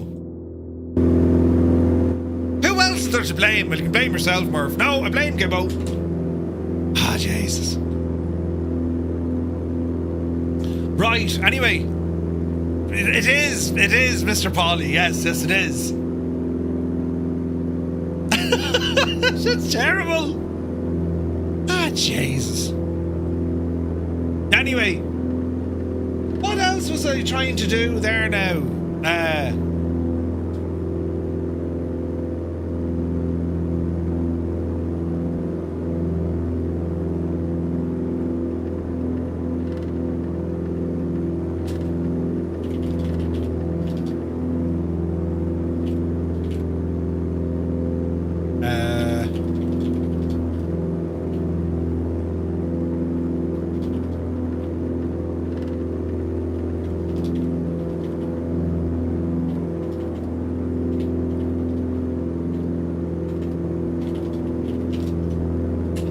Right. Terrible, isn't it? Kubi, good to see you. It's a nice setup, to be fair. I don't want to think about disassembling all that again. Yeah, that's what's going to happen. No, we couldn't do that. But, like, I'd love to have... I'm not going to say it, but I'd love to have, like, an office, you know? Like a shed. A man shed, rather than, like, a man cave. Like, the room here, I never measured it, but I imagine 12 by... Is it 12? Maybe it's more. Well, I'm 6 and a bit. It's about 12 by 10? About 12 by 10 space. Maybe. Maybe it's bigger. No, it's about 12 by 10. I would just love if I could double this. You know what I mean? But, like, yeah, that's like... Best of luck with that now, Chief, you know? Right, there's a little bit of a stream we can carry on here. And looking ahead, a couple of small lakes. And then way on the horizon we should have bigger lakes. That's where we're headed. Nice. My dream goal would be to have a full audio studio. Ooh. Then you saw the hypothetical cost. Yeah. Like for me, right, to get an extension is absolutely ridiculous because it's like tens of thousands of euros. Tens of thousands. If I got like a shed or one of those prefab cabin thingies, it's still tens of thousands, but you probably get away with maybe 60, 50. But like, you know, a flight simmer now, 50 grand extension. Are you having a laugh? Right? But it would be class. Who knows, man? Who knows what the future looks like? I mean, you always have to have a goal, right? Or a dream. Wouldn't it be great if we did this or that, you know? Like, when, again, like, I was watching, I was saying this yesterday, like, G-Lock setup. That's what I want. Like, I want that setup. Not necessarily for streaming. You know, I think Paul went into his garage, I think. That's, you know, I don't have a garage here, unfortunately. But, like, the problem I have, right, where the rig is, I mean, there's like that much space between it and each wall. A flight sim that is a plane in a tree, that would work as well. It's just, I'm very limited for space over there. It's grand for VR because you don't need space for VR. I mean, you're in the cockpit, so you're not worried about building a cockpit, right? And it is a motion rig, so you're getting that extra levels of immersion, which is absolutely incredible. But you're just limited on space and what you can do. And like, to be fair, that DOF reality rig, that was not on the agenda whatsoever. They reached out and said, hey, yeah, absolutely. You know what I mean? Thinking that it'd never happen. It's such a great bit of kit. Just get a DC-3 cockpit, put it in the garden, move everything into it. Yeah, she'd be sound about that. But I was thinking, right, okay, if I wanted to build a setup, because like what I have here is quite functional, and for me, it's very close to like Boeing, because I can put panels on my screen, and I've all my stuff here. I've the Boeing panel in front of me, which is deadly. I mean, all of this works, and like it's right at your fingertips. You know what I mean? But again, the reality to all of this is, of course, yes, you can go nuts on all the hardware, but VR, unless you have like pass-through, you're kind of, you don't need it. You don't need all of the gear. And then you look at people that have the triple screen setups, which again look great.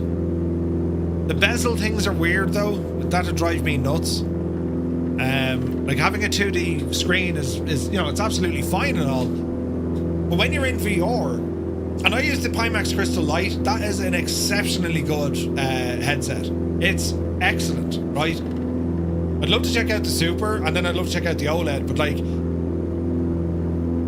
as a VR experience, the Pimax gear I think is absolutely brilliant.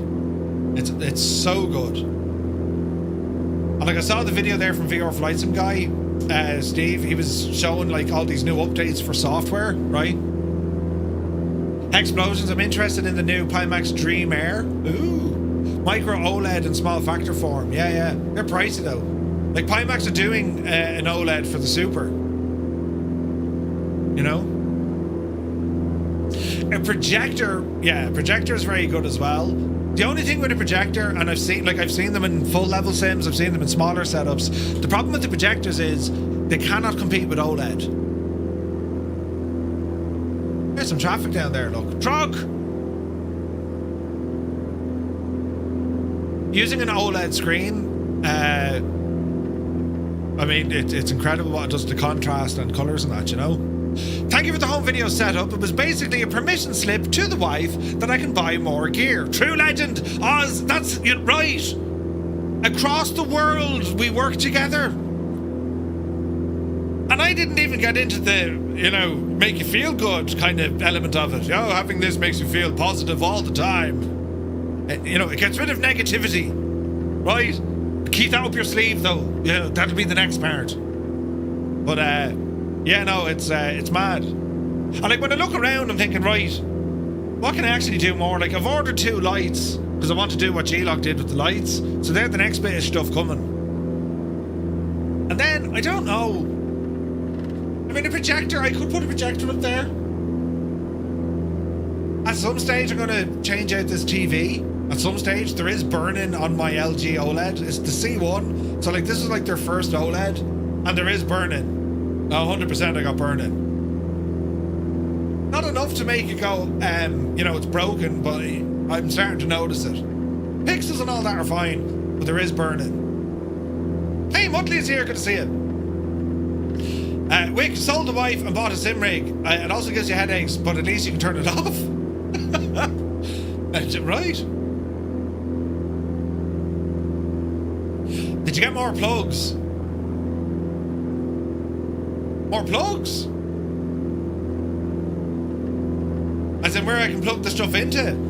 I ran a second. There's Jesus now. So the electricity set up in here is nuts. Well, it's not nuts. Sockets. No, well, kinda did. Yeah. It's the same amount that's in the, like there's 4 sockets. Technically 2 sockets in this room, powering about 20 plugs. But we're still here, right? Is someone frying chicken? Is someone burning chicken? Right. But no, at the moment it's fine. It's working well.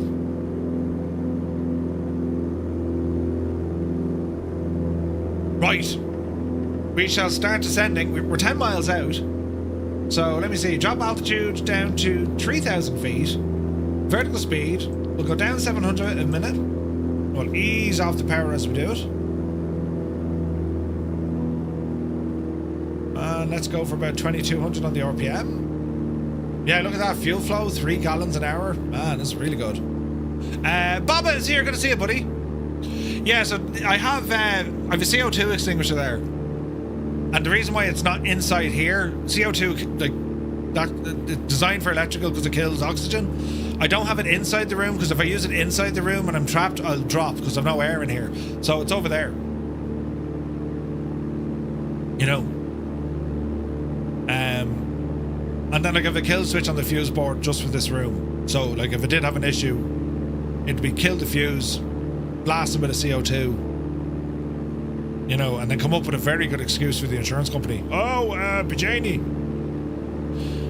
It's the mice chewing the cable, right?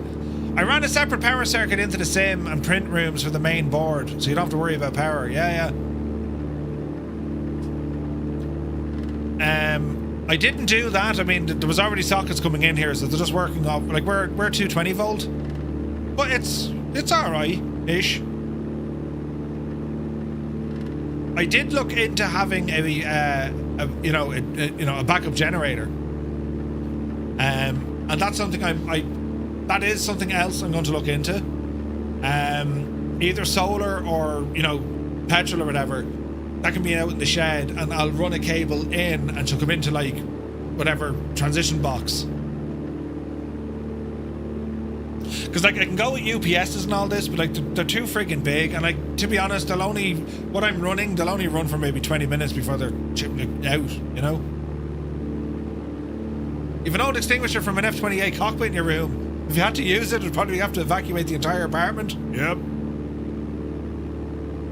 You switched completely to solar panels for the sim room. It was a big cut in the electric bill. Yeah.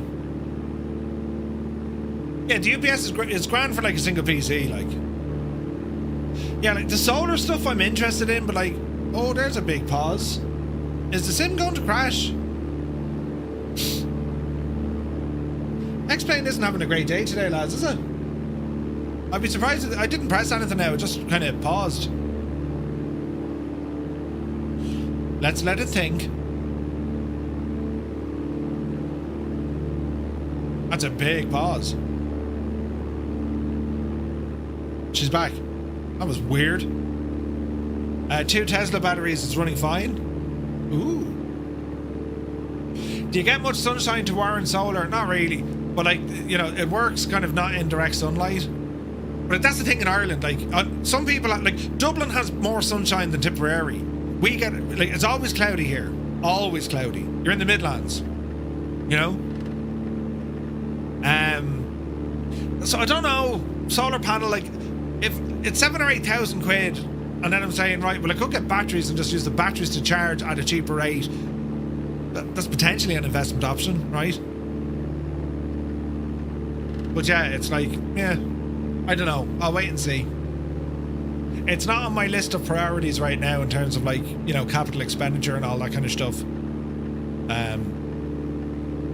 If things grow and things get bigger, yeah, I mean, these are all the things you'd be looking at to say, right, I'll do this, All right, coming down to 3,000. Will the ISP cabinets have redundant power? Because all well and good, you've been powered up, but your internet would be down. Yeah. So the modems coming in are self-powered on a different. They're all in the one circuit. So right now, if someone were to turn off the electricity to Murph Manor, I'm off. That's it. End of story. Right. Hence, I'm thinking along the lines of, why are we getting stutters? I'm thinking along the lines of, a backup generator. Which I have. I have a Jenny out there, but, it's loud. Get your folks some exercise bikes, right? Alright, let's go autopilot disconnect. And let's go in and see if we can find this runway. So as we're descending, we're going to go mixture rich. Weed 130 at 2 knots. There's some wind information. I don't see the runway. Ease off the speed. I think it's just out there. What is it? A grass strip? Easy now. Easy now. Seems like an auto-ortho thing. Could be. Okay, first notch of flaps. Easy now. I'm expecting to see the runway any second. Jeez, is that it? Okay, this is going to be a challenge. Bring that speed right back, Murph. Ah, there's the scenery now. Bloody hell, Nora. Look at that. Jesus. Ah, this is ridiculous. Don't crash, Sim. Don't crash, Sim. Come on, you can do it. Talk about a stutter on final. Did you ever see the likes of this before? Right, now we're in. Jesus. This is ridiculous. Why was the tiles taking so long to load? Oh, the stutters are real. Ah, Jesus.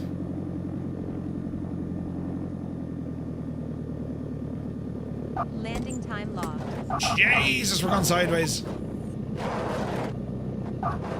Really doesn't help. I'm going to hit a tree and we're going to die and the brakes are doing absolutely nothing. We've just killed the plane. Bang. Oh. We've gone through the trees. Wait, now, is that a road or is that a taxiway? Oh, it's a road.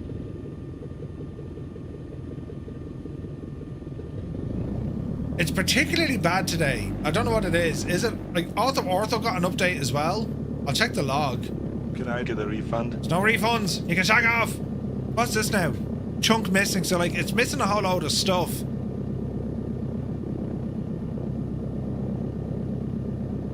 Man, it's a real case of like, you know, isn't it?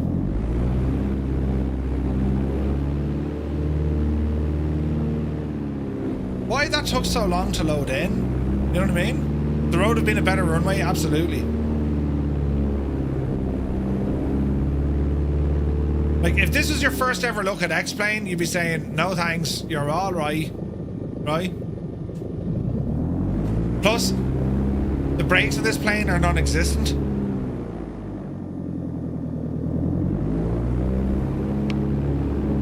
They're really bad. Tazzy says, Murph, use the map enhancement. Minimal impact on performance, unlike... Yeah, like ortho. 60% of the time, it works. Every time. Like, I've read that map enhancement has the same kind of weird issues as ortho. For some people, right? Right. Right.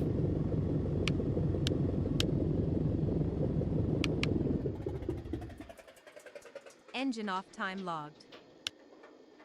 Right. On air. Let's see how The all flight this. is finished. It has been monitored by OnAir.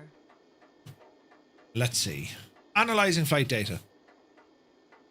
Okay, aircraft has been properly tested and now be moderated by the on-air team. Okay, good stuff. Hard landing, we'll take it. It's been properly tested, it'll be moderated by the on-air team and should be available in the coming days. Great news. Okay. Now, for us to do another flight, we'll have to do another test flight. Wouldn't that be right? Aircraft moderation queue. So this is how you add an aircraft to it. That's pretty cool, man. So there we go here, look. Just Flight Piper Archer. Oh, that's awesome. Okay, so we'll wait and see. Ross is here. Good to see you, buddy. Takes longer to load in, but performance is a bit smoother. In your case, you haven't experienced half the issues I had with ortho. Are you on 12.3 or 12.4? 12.4. I thought about X-Plane for years, then it just hit me in the head with your little PC. Murph, Mentor Pilot has been in touch. He's saying he wants to do an episode of this landing. Right?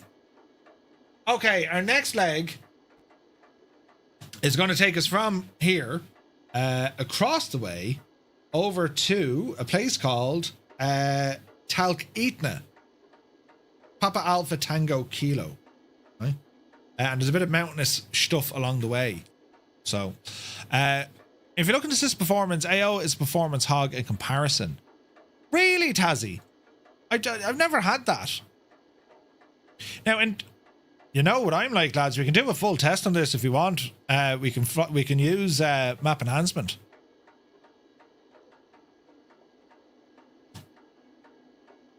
Nothing like a bit of live science. Do we like a bit of live science?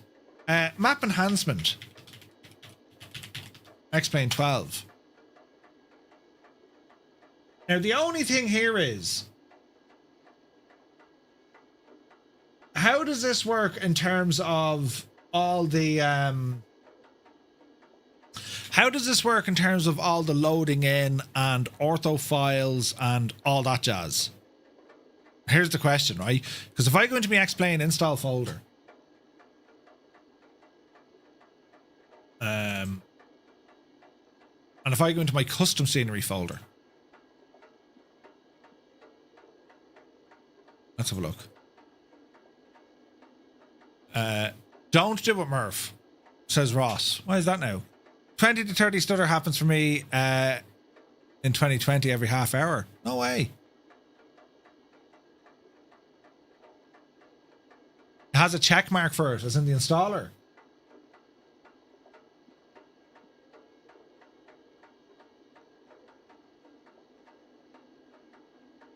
New base package download system. So it was last updated in October.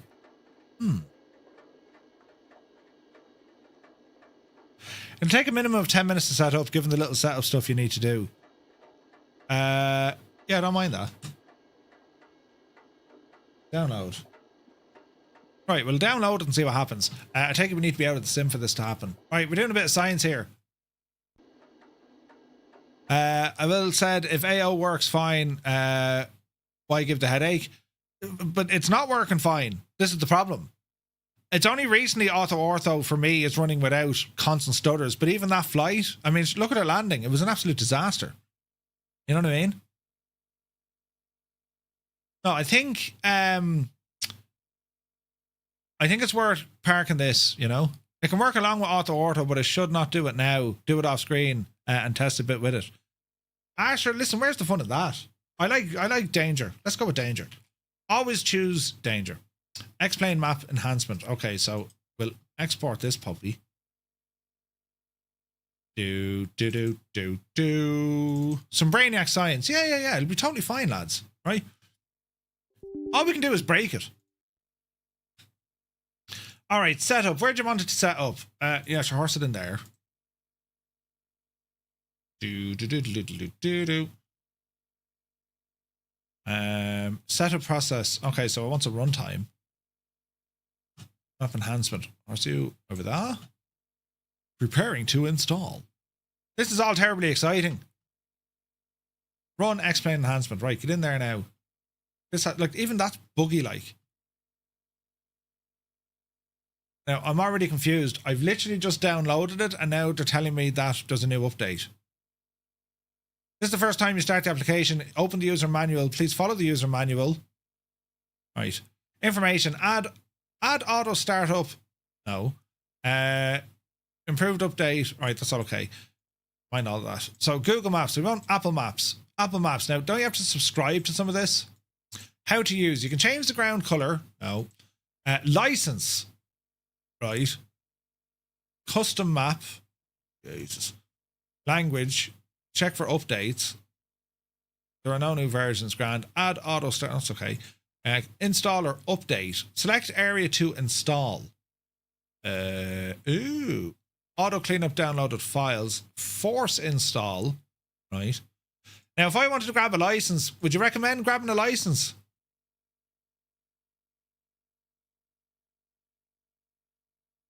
Just use Google for now?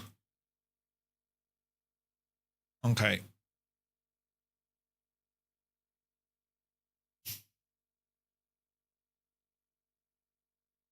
Do you know what's interesting though? Ortho you can use Apple and it's free. How did they do that?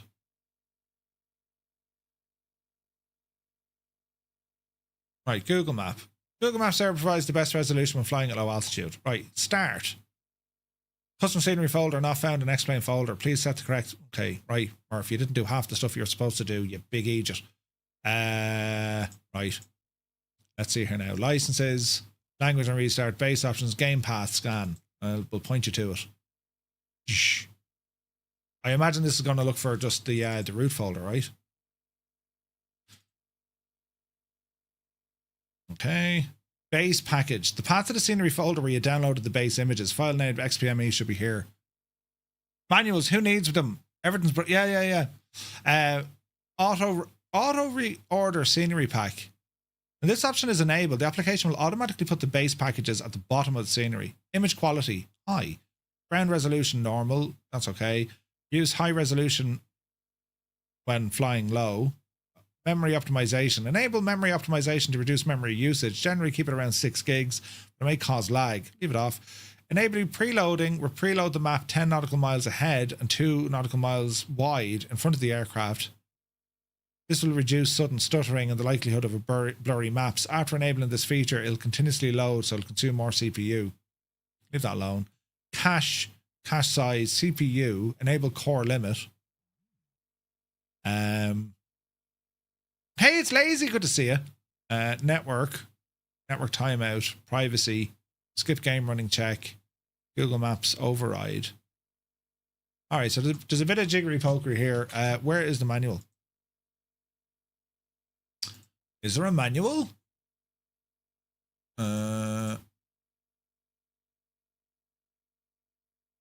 Custom maps, no. Where is the... check the update. There are no new versions. That's okay. That's cloud stuff. User manual. Okay. Download and installation. You can download the latest base package, can be installed automatically or manually. SimHeaven optional but highly... If you see trees in the runway, you can install SimHeaven. You can download SimHeaven, have that. Install the base package. First, configure your base package path.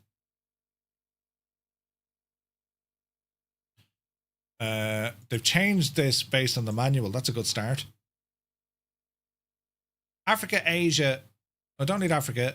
We won't go with Asia. We'll go Europe, North America for the minute. Give us... Actually, we're flying in North America, so just give me North America for the minute. Install or update. Start downloading. Downloading the manifest. Error, downloading base package. Network problem. Socket operation was attempted and unreachable. That's not a good start, is it? Click the download folder. Avoid using hard drives or external hard drives. They're slow speeds. That's okay. They'll automatically... during install, this would be...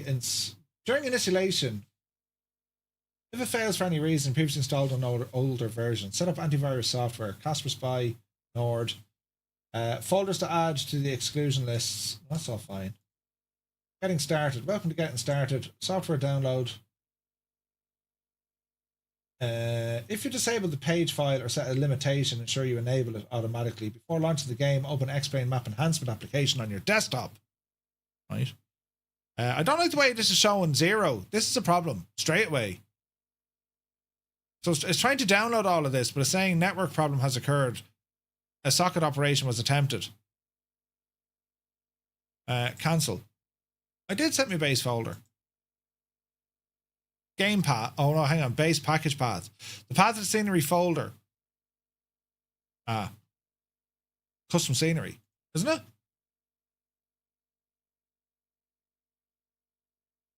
Why is it doing that now? It wants to be outside of it. Right. Documents. New folder. And we'll call you map enhancement. Right. Base package path.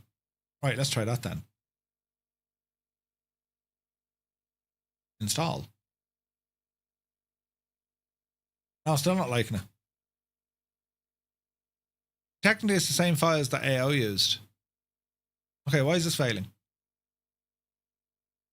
Download failed. Please try again. Game path, base package. So we've done all of that. We've done that part. We've done this part.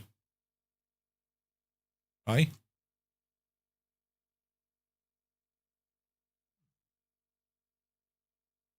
What does clicking force install do? Oh dear. Grin says restart app maybe firewall. Do you reckon it's firewall? Answer that. Firewall. Allow an app through. So we're looking for map enhancement, isn't it?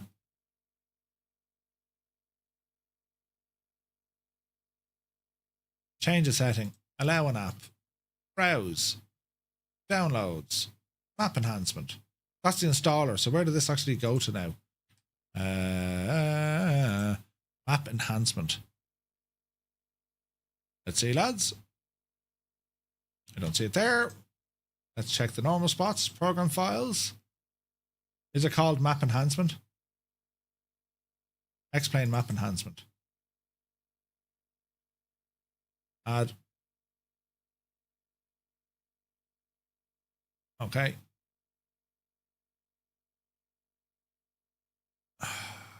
That. Bloody hell. Try with another map. Restart app, maybe firewall. Right, close that.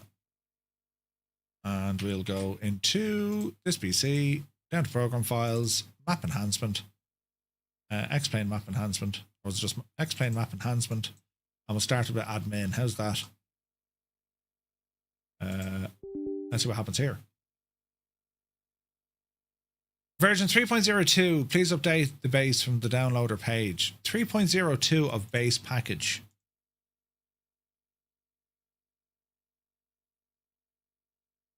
Why is it installing again? We'll get there, lads. If we figure it out, at least then we know we figured it out. You know what I mean? Ah, hang on now. We're not restarting the PC over this.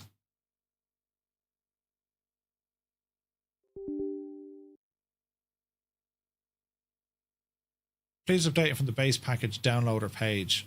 Update, help, base package downloader. Latest. Africa, Asia, Europe, North America looks good. Select North America, install. Downloading. Right. She's doing stuff now, lads. Up to Tivoli. Let's see what happens here. Now, this should automatically put this into me scenery file.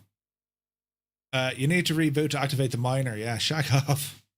Restart the system. Oh, you're all right, thanks. Right, this is downloading fairly quick. And now we shall see. Now, this should then go into my scenery file and do the work. We'll have to keep an eye on that. Custom scenery. We'll open this. We'll open that guy now in a moment just to see, right? Scenery packs. Copy that devil. Just in case this goes wrong. It's just elevation data.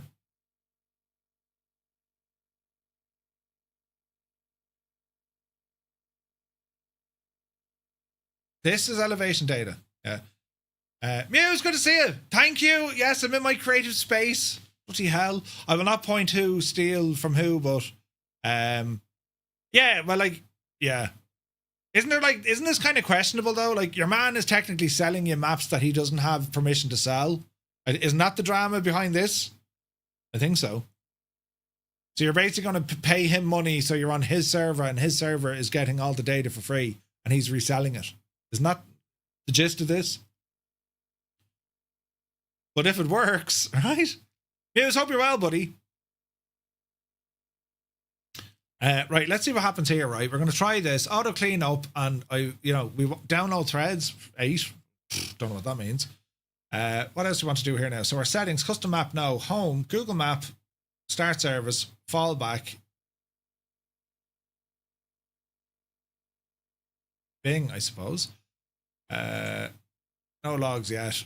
Base is in, still installing. FBI coming in with the Chinese stuff. Yeah. It is probably Chinese stuff, I suppose. Great bunch of lads, the old Chinese lads. Settings, game path, base path. So they're all done.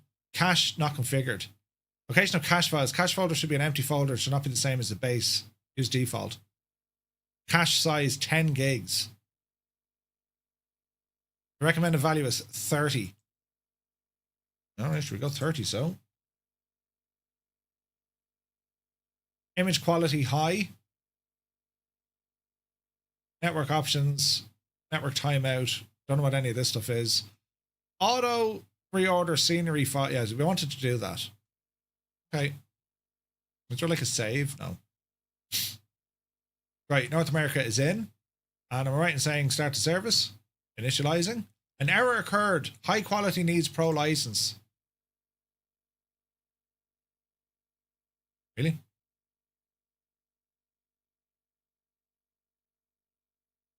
Where did we change this shagging thing? Stop pressing the help button. I don't need help with your software. Grr! Custom map 1, update. Bing latest version Google Map. Google Map, right? It was set to high, so change to medium. It was in the settings. For crying out loud, image quality medium. Really? We're gonna go medium? Right, fire that. Cache folder is not set or invalid. You're wrecking me head now.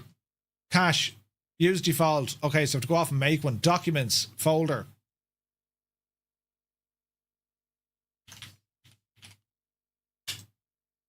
Use that. 30 gigs. Right, can we try this now?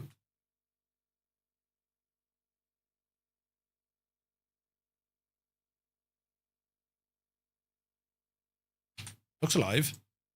Fire up X-Plane. Let's see now how long this is going to be for loading times, because AO was slow as balls loading in scenery.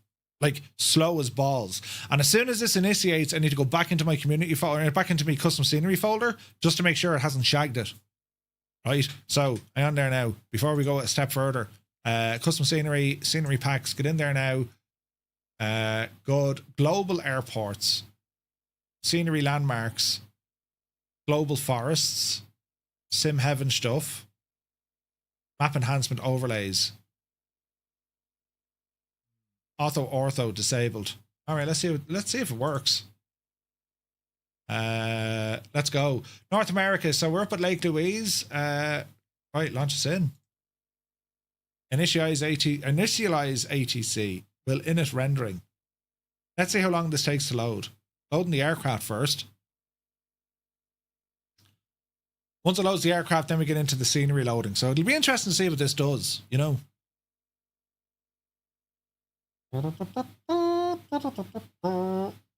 Reading new scenery files. Here we go now. This is where the crack is going to be. Do we have a log? Is there a now log we can read to see what it's actually doing?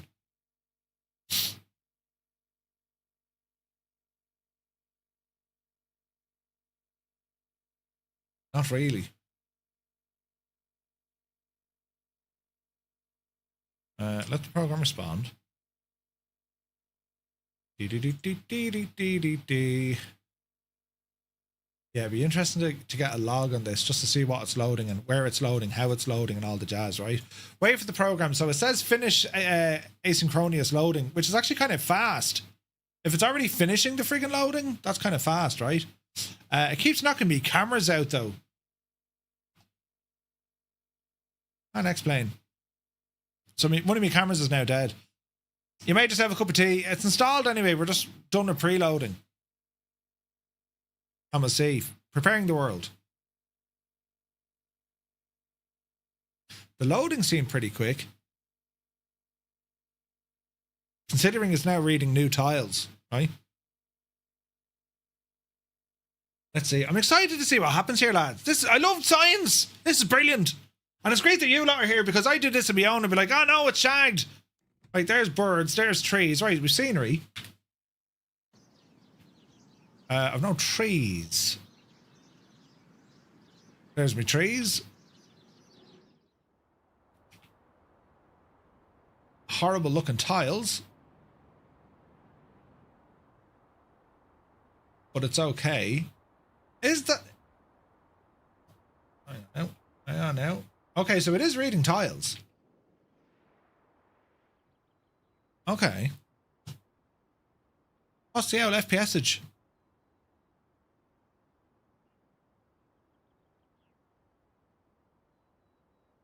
Wait, have we got to put like power in? 55 FPS, 56, 58. So it's roughly the same in terms of performance. The quality of the maps are that's pretty shit. Like, I believe Apple Maps are better. Yeah, like that's not great. I've seen worse, mind you, right? But like, see there, like the masking of the, like that's fairly crap, right? So what are my options here to buy? Map enhancements, right? So where do we buy this stuff from? Auto leave mode at night. Leave mode. What's this now? When you are away, you can turn leave mode. The mod will automatically switch to default map and stop the image server. Oh.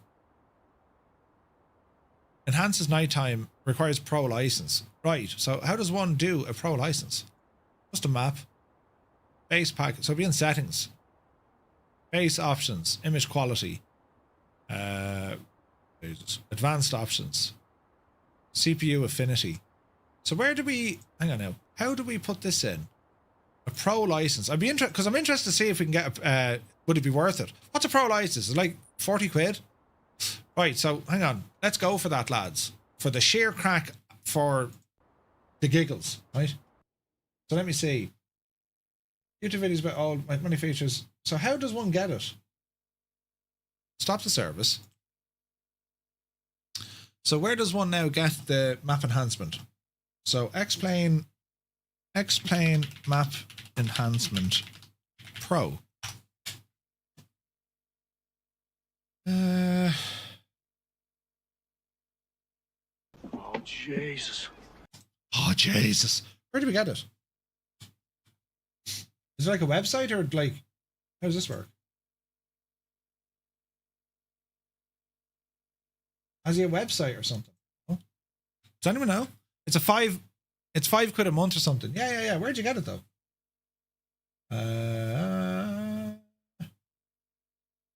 Do you do it through the app? I wonder. Update. Base. Hello there. I love these daytime streams. I do all the pain, 100%. Under the padlock. Oh yeah, look, license. Ooh. Right. Why? Device blocking. What? Or, wait. Huh? If you see the following disclaimer, product, XP12, duration 1 year. It's 40 quid for a year or 5 quid for a month.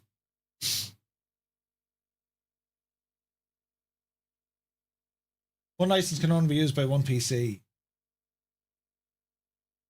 Well, that shouldn't be an issue.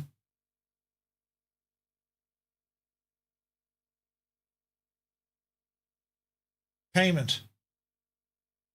Referral code.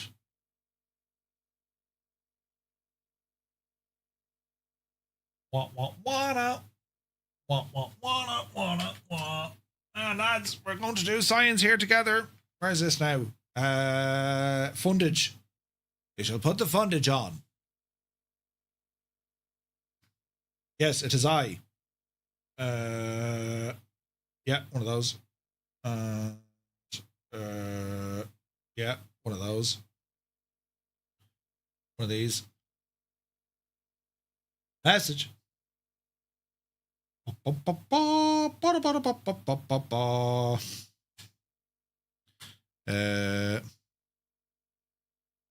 In you go, you big Jesse. 64% phone. Complete. This is all terribly exciting, isn't it? Okay. Thank you. Your transaction was successful. Thank you for thanking me. You will receive email momentarily. Email. He Sagong. Great name. Okay, how do we do this though? Put you over there.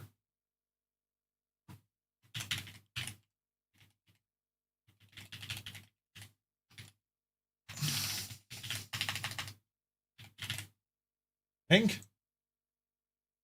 License linked successfully. Oh. Right, Right, Google in the Pro now, BJs, is Apple Map, get in there. And if it fails, we'll drop her back to Google Map Pro. Yes. Now we go into our settings and we turn this fella up to high. Ground resolution, high.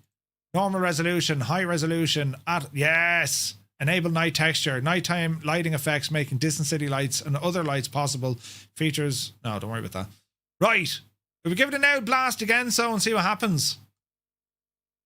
Let's see what happens. Start the service. It's running. This is terribly exciting. Right, into we go. Uniform, mister, welcome in. Impeccably epic, welcome in. Just as follows, lads. We're doing science today. This is great. Now, how quick will she load is the question. You know, that's not a good thing to happen at all. Why is my screen going feckin' nuts? Really? Is that the monitor or is it the sim? It was the sim. Disco mode. Right. Greetings from Shannon. Welcome in. That's funny now, isn't it? Seasons are enabled as well. We'll see if this flickers again. Because then they'll be like, see this map enhancement? 40 quid, Murph. I thought you were blinking. Yeah. What a great site to tab back into. Malky, what do you mean tab back into? Where were you? Right, new flight. Get in there now, Jacinta. Yes. Now, let's see the loading. Initializing ATC, init world rendering. This is usually the slow part. Then I'll say, right, we're going to load the airplane. Once the airplane is loaded, right, we're going to load the scenery. And when we're loading the scenery, we're going to do our asynchronous loading. And when that's done, then it says, right, you're in or you're not. Seasons are enabled as well, right? I was checking my charts on OnAir flight. Okay, so CPU is 100% loading, which is right. Loading the scenery. Hey, Tyler, good to see you. Can you come disable the seasons in upstate New York? On it, like a car bonnet. Yes. I love these daytime streams with Murph. It's like you take the pain for us. It takes you 2 hours and then us 2 minutes. Yeah, that's what it's all about, you know. Yeah, I saw Murphy do it. Yeah, it took him hours, but he's an idiot. Always works. Reading scenery files. Now, these are being pulled in from a server, and I'm expecting them to be... Well, I don't know how high-end they're going to be. They were pretty good with ortho. And ortho is using... Studies, you know, 60% of the time, it works. Every time. Ortho gave me access to Apple as well. So, yeah, it's going to be fierce interesting, lads.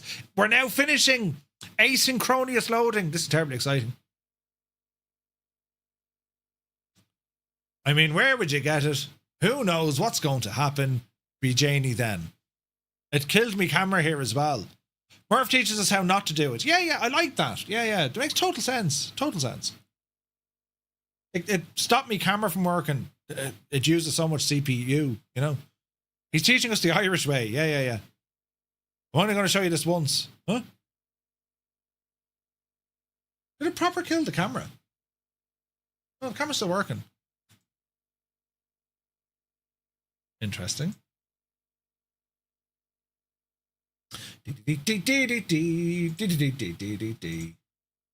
Right, this is all terribly interesting. We're in anyway. There's trees.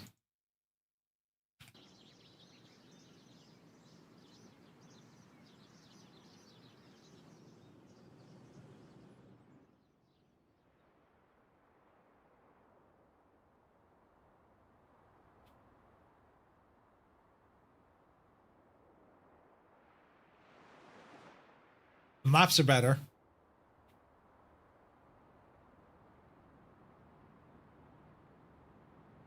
Okay. This is promising.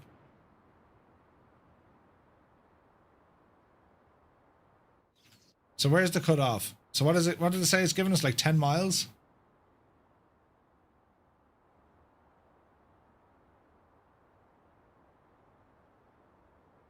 Okay. Flashbang. So we're learning how not to start X-plane the easy way. Yeah. All right, well, I gotta say, that's not too bad, right? We're not too bad here. Ground textures, what do you think, lads? Looks pretty good.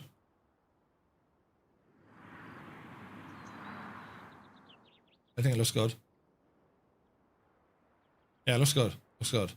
Right, so we're heading over to PATK. So this is going to be a nice way to do it, right? You don't have to catch it there now. Into the aircraft. Avitab, loading nav date. I just want to see how she's handling with FPS now. 58.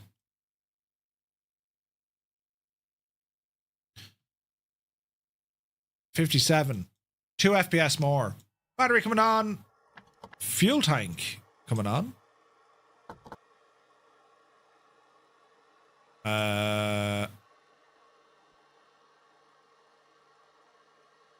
That's all good. Circuit breakers are in.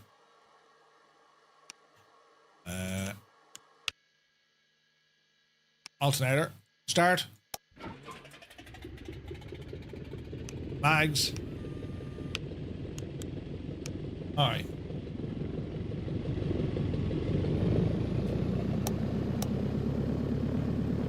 Right, let's see how this goes, right? I did a Harrison Ford. There's no way we're taking off in this, so I'm just going to kind of veer out to the right. You know what I mean?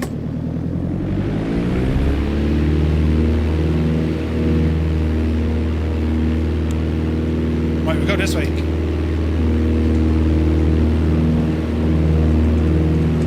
Rolling, rolling, rolling. Airspeed's live.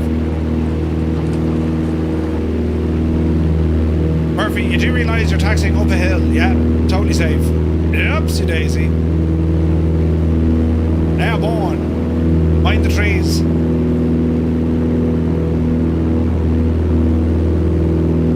Alright, flaps in. Let that speed come up.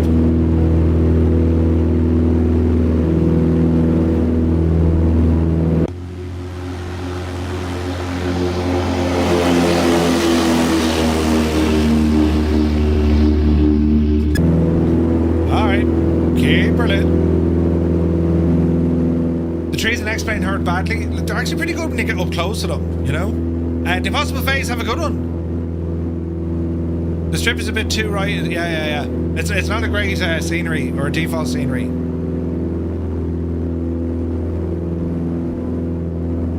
Right, easy now, Murph. So, autopilot coming back on. Flight director, heading mode. Autopilot, heading engaged. Altitude, call it 4,000. Let's V-speed ourselves up. 700 feet on the minute. Landing light off. And now we're just kind of checking out the visuals. Hey, Tazzy! Well, hello there. Good to see you, man. Hope you're well.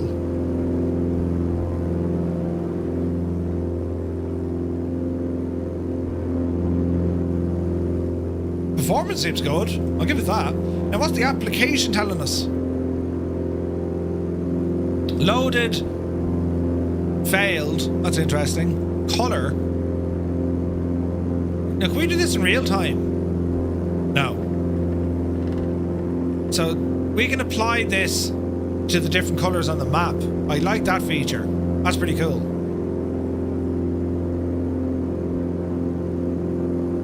And it shows us where we are loading in. This could be interesting. But yeah, Viper Strike, hope you're well, buddy. 2 dogs, good afternoon. Let me see now. Bruno, welcome in. Good to see us, lads. We're doing a bit of science here. Up to 4,000 into cruise, and then we'll get the plane chilled out and relaxed. Right tank currently. I'm liking the detail on the ground.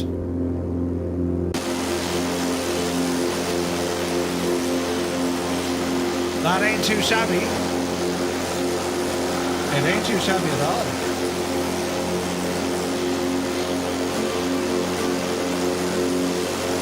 Ooh.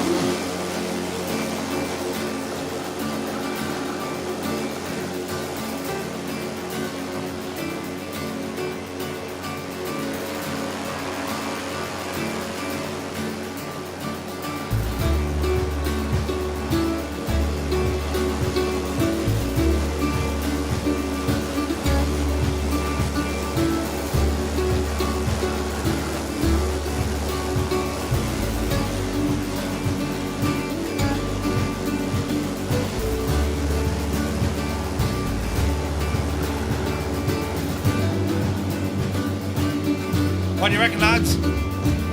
Is this an improvement?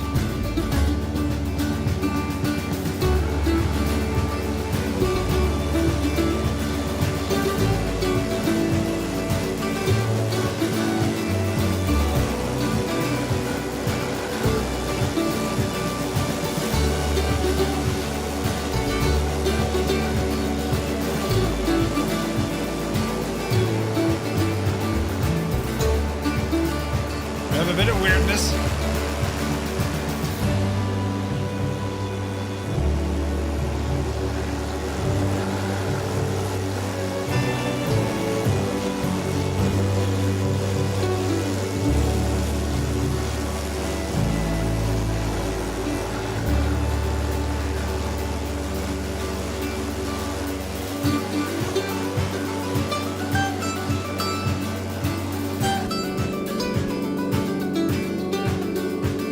Details on the terrain, plenty of trees. Haven't seen many houses. Now, there's probably no houses out here, right?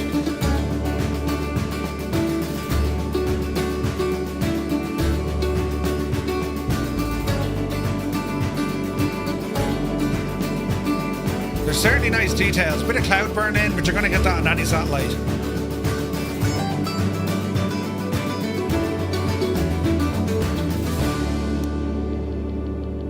Let's climb her up. We'll get an extra 2,000 feet here. You're sitting across your living room, but it looks okay. You know, this looks good. I gotta say, man, it looks pretty good. So far, anyway. Right?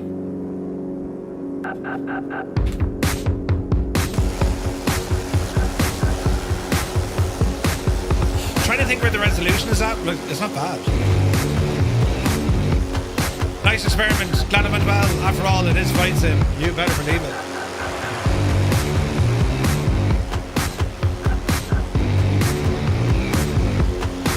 We'll call this one the Hayden UK song. Do you know? That looks pretty class, lads. That looks very good. Right? But like the colours are really, it's very vivid.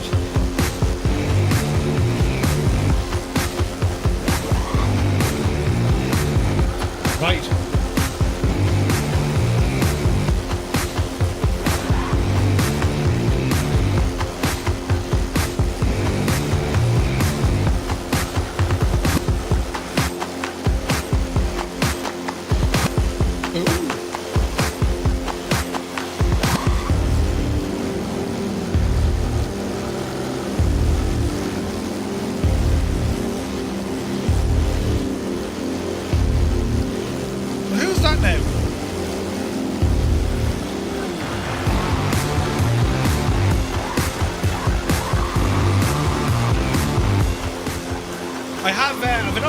That I have stuff coming from, it just says win it HK.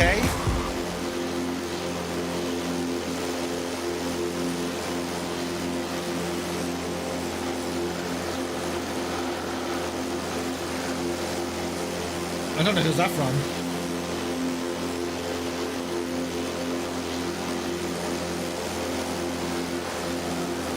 Someone's sending me stuff. Okay.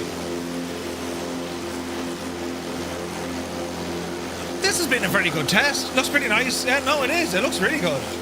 Might get yourself a pro subscription. Yeah.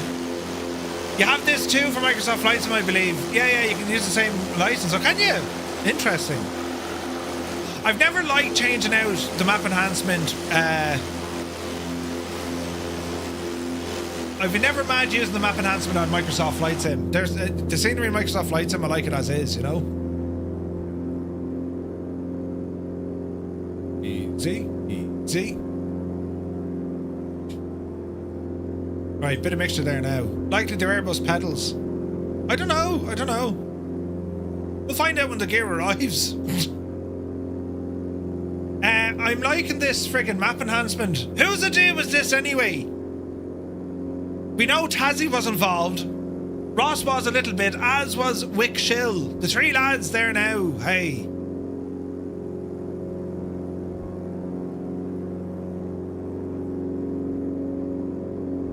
Let's see what it's like over the snowy metal or over the snowy mountains, right? So we've a bit of a ramble over here. If we any kind of we've a VOR there. TKA. What's your frequency? So 116.2. We're getting it. Nice. All right, nav 60 odd miles out. Go back. Nav.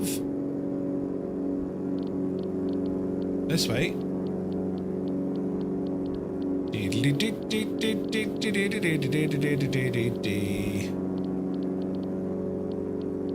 Let's fly straight to that. Whatchamacallit? VOR.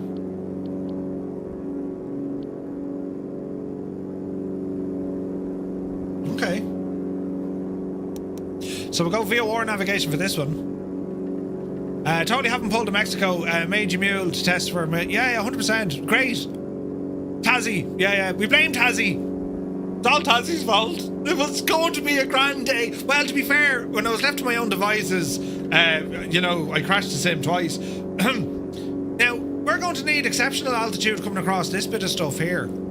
So 6,000, that dog just ain't gonna hunt. Up to 8 for the crack here now, and we'll V-speed this devil.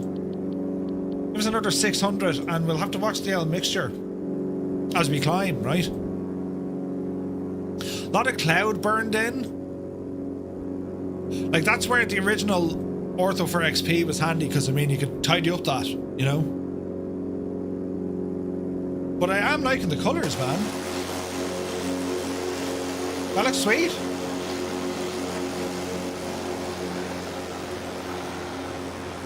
That's very good.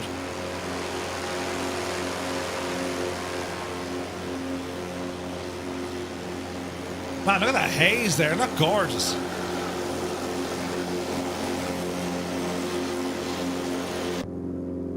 Right. We'll keep her moving. Small bit of windage. We're on course. 78 miles out. Wait till we get up to 8,000, then we'll put the hammer down. So look, today it's an evaluation of a brand new aircraft, and I gotta say it's working flawlessly. This is a great release from Just Flight and Thranda. We also did a test flight with OnAir to get the aircraft registered, so the staff at OnAir will see that over the coming days and go, grand, we'll add that to the fleet. And as a bonus, we've done a map mod overhaul, moving from Ortho for XP, or Ortho, over to the map enhancement using a Pro subscription, which I gotta say, like, we've a lot of cloud burning on the scenery. You can't expect too much, I suppose, but like, you know. Now, can we get next round information on this? Because we've no weather radar. You know what I mean?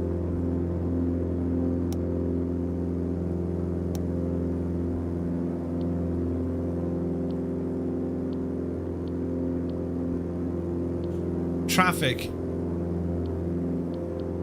Weather data link. Does this work even? TOS. That's terrain. There's a storm scope, which is interesting.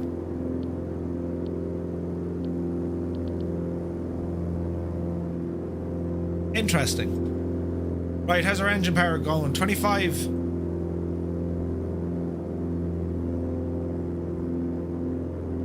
We're right in the middle.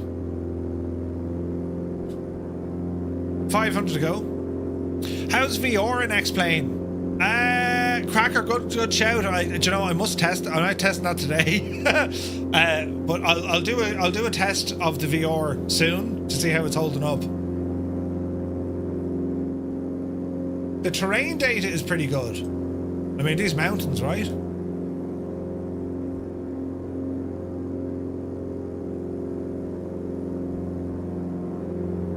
Yeah, see this cloud burning? See the way the scenery has like clouds stuck in on satellite? See all these spots here?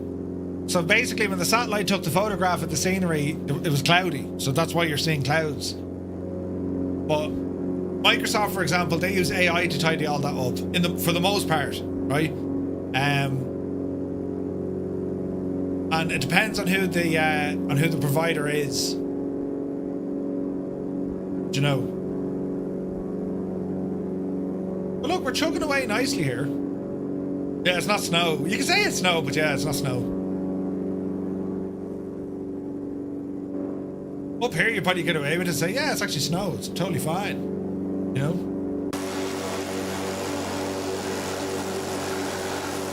It doesn't look right, you know what I mean?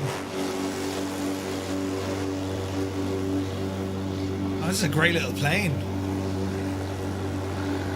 You need this is a Microsoft Flight Sim.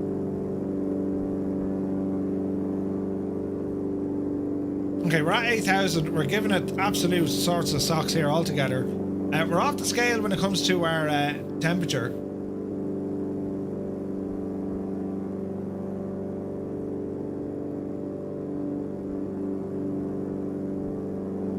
We're on rental mode, 127. Built it, Finton. Built it.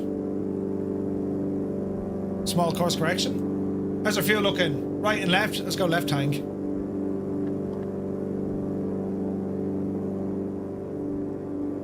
Okay, we're looking good. We're looking good. How does nighttime now affect this? Do we know the current time of the day? We should have. It'd be local time here somewhere. Local time is 10 o'clock.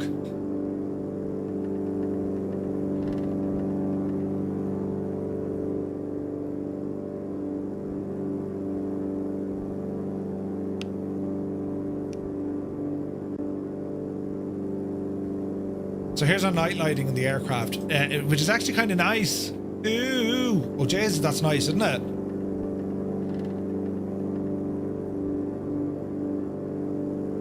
The lighting in here is pretty. You want the moon? I'll get it for you.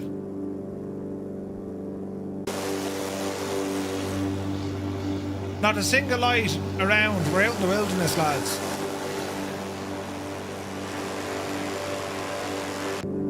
Alright. It's about 10 o'clock-ish. Very high terrain. We'll be doing well to pass this at 8,000. That's just not going to happen. Looks impressive though, doesn't it?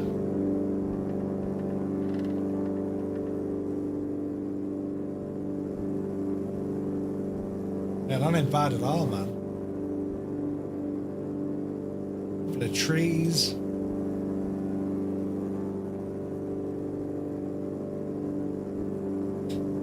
It ain't bad. Right, lads, I reckon 10,000 to clear this stuff. Maybe even higher. What's the speed? 128? Up the hill.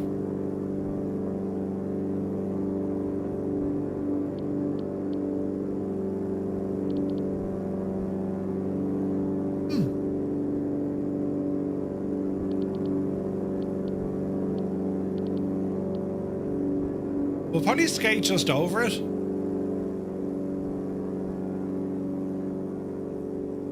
Jason did a great job modeling this thing, didn't they?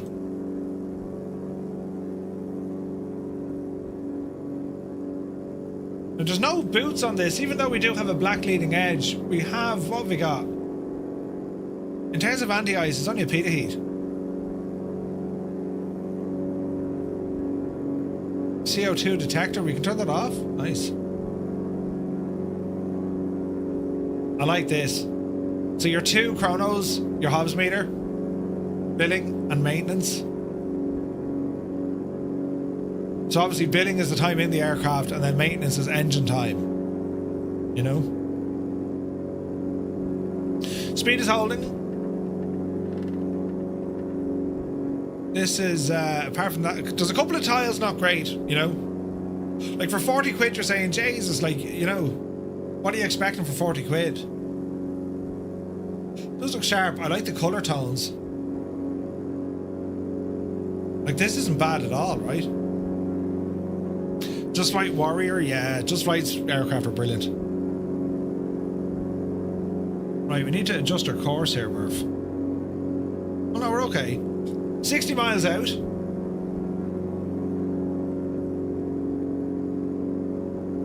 Interesting to see now if we have scenery in terms of buildings and whatnot. Like the mountains look pretty good. The mesh is good.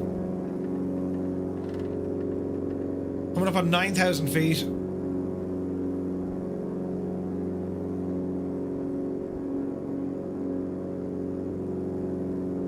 Picture's okay. There's a weird bit of colour thing going on, like here. Like it's cool to see the changes, but like the green looks a bit off, doesn't it? Where's Richie Ricardo now? Well, the greens don't look like greens.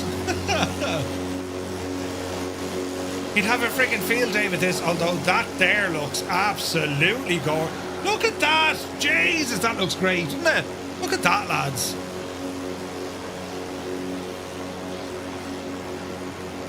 Hang on a second. That's gorgeous.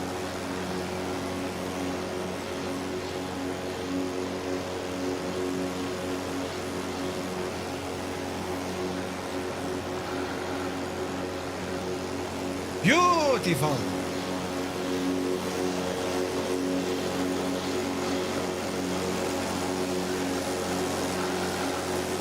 Not so beautiful.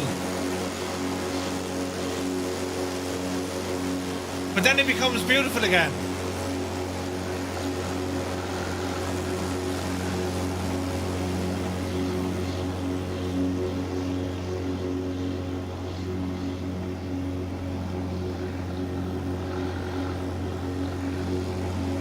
Jeez, I'm well impressed.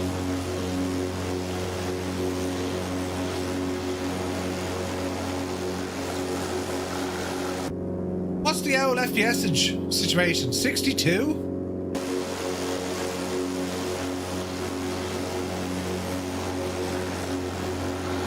Like running X-Plane in 4K, granted we're in general aviation, but you know what I mean? Like that's a win straight away, man. That's a win.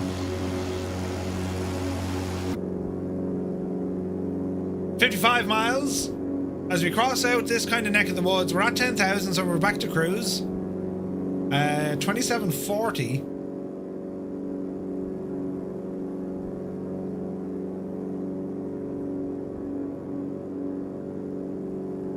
$27.70. Like we're pushing the engine on this like an absolute mad fella, but sure, listen, she'll be grand, right? That's gorgeous. RH is nice now. This is very nice.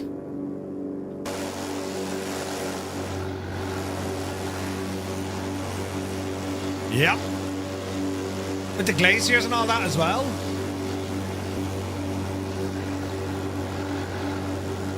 I'm liking the detail here. Jesus. Not too bad at all.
It's very pretty.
Like, we have some kind of weird green colors coming in, but like, jeez, it's very, very pretty.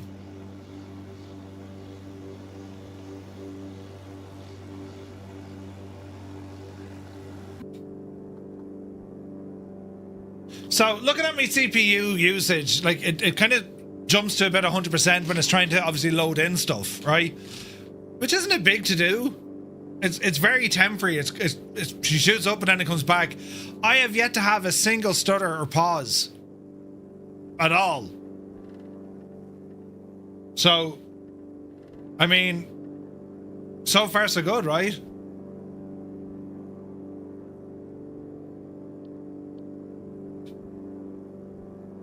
"40 miles out, lads."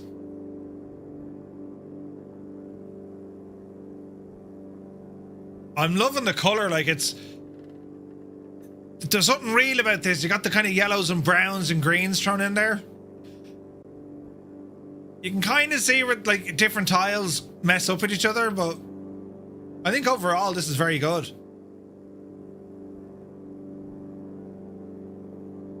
Like, I wonder what year the satellite imagery is from. You know what I mean? It'd be interesting to know the dates of it all, you know? Let's have a look.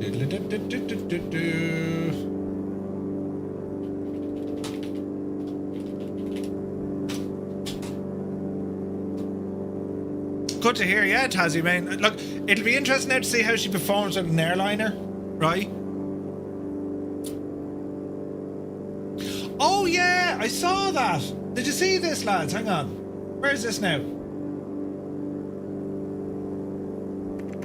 We won't use their music, but check out this new gadget coming to X-Plane. Right?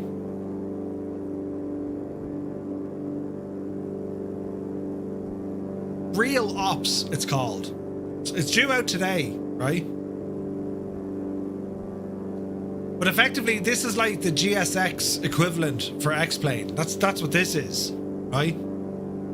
So yeah, I will be 100%. I'll be testing this.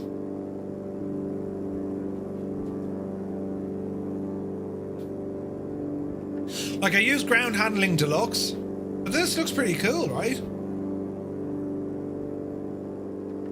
Does it come with the GSX bugs too? I wouldn't think so. Coming February 10th. From where though? So what's it called? Real Ops ground handling?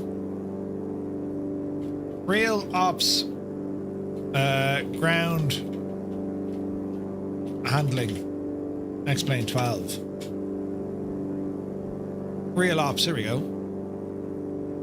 Get Real Ops. We're currently preparing the first public release. So learn more about it, right? So what is it? Next level animations for X-Plane. Detailed boarding, catering, ground crew animations that push X-Plane ground operations to a new level. Accurate 3D models with PBR. Adjustable service speed. SimBrief integration. Liveries. Real physical aircraft loading.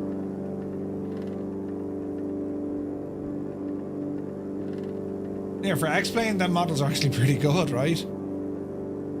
So, the settings, how it looks like, that looks straightforward. Create presets, select a preset, load the plugin, enter data, and check for current status.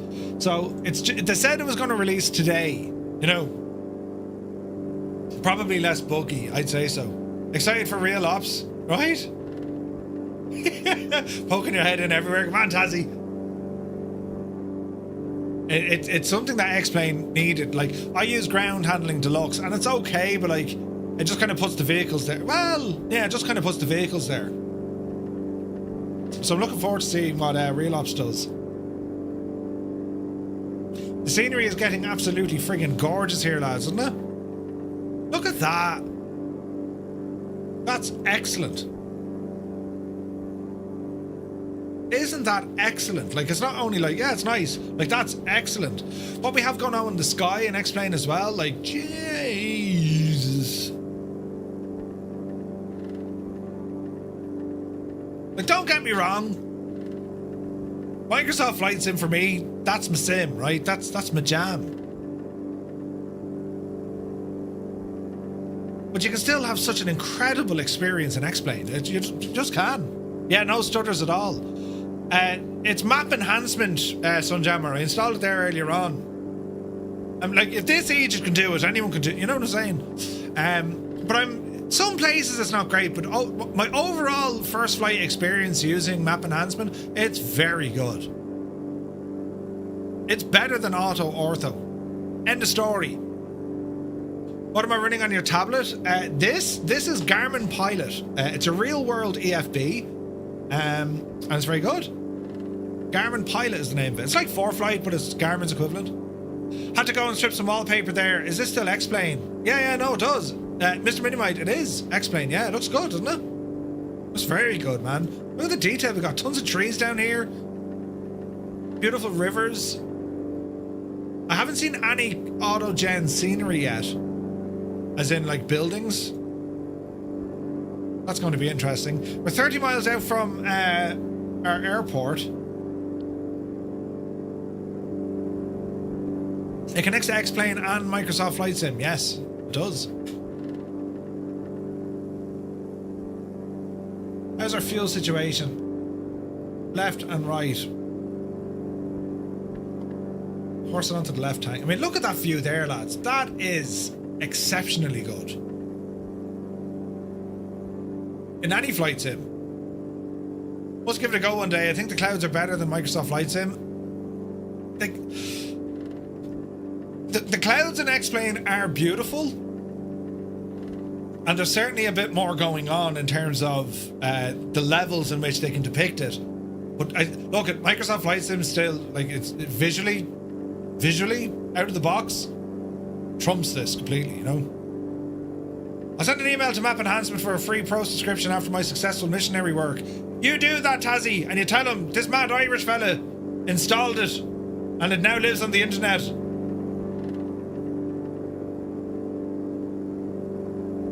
Especially at altitude, it's excellent. But again, I haven't seen anything in terms of like urban areas.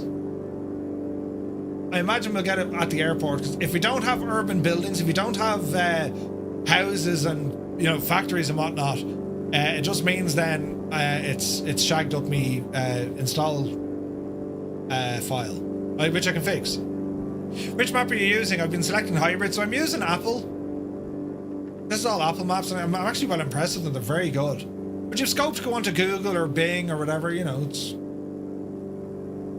it's very, very good, man. So, let me see. We're quite high. We're 24 miles out. We can probably start to descend here. So, let's see. Altitude. Let's drop her down to about 6,000. Vertical speed.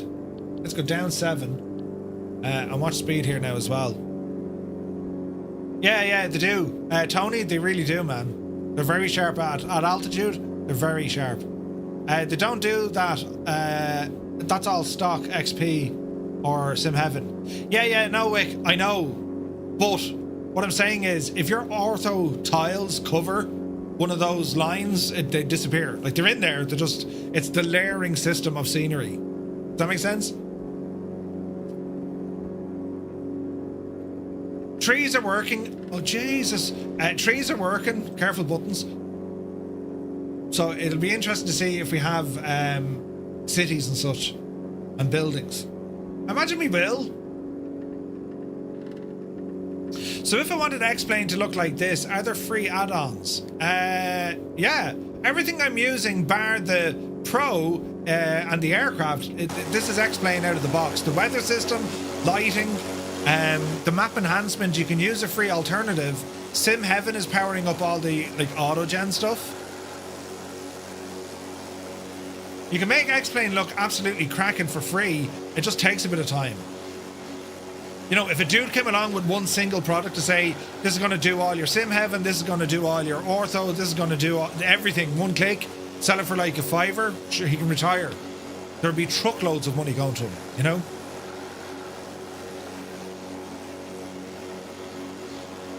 Yeah, Wick, we'll know now in a second if it worked. Ed Rock, good to see you, bud. Hope you're well. No, I am. I'm impressed now. This is very good. This is very, very good. So, let me see here now. Bit of course correction as we're getting closer to that VOR. Right-hand a little bit. 2 knots of wind. It's calm. We're in the soup. But we'll get down through this fairly quick.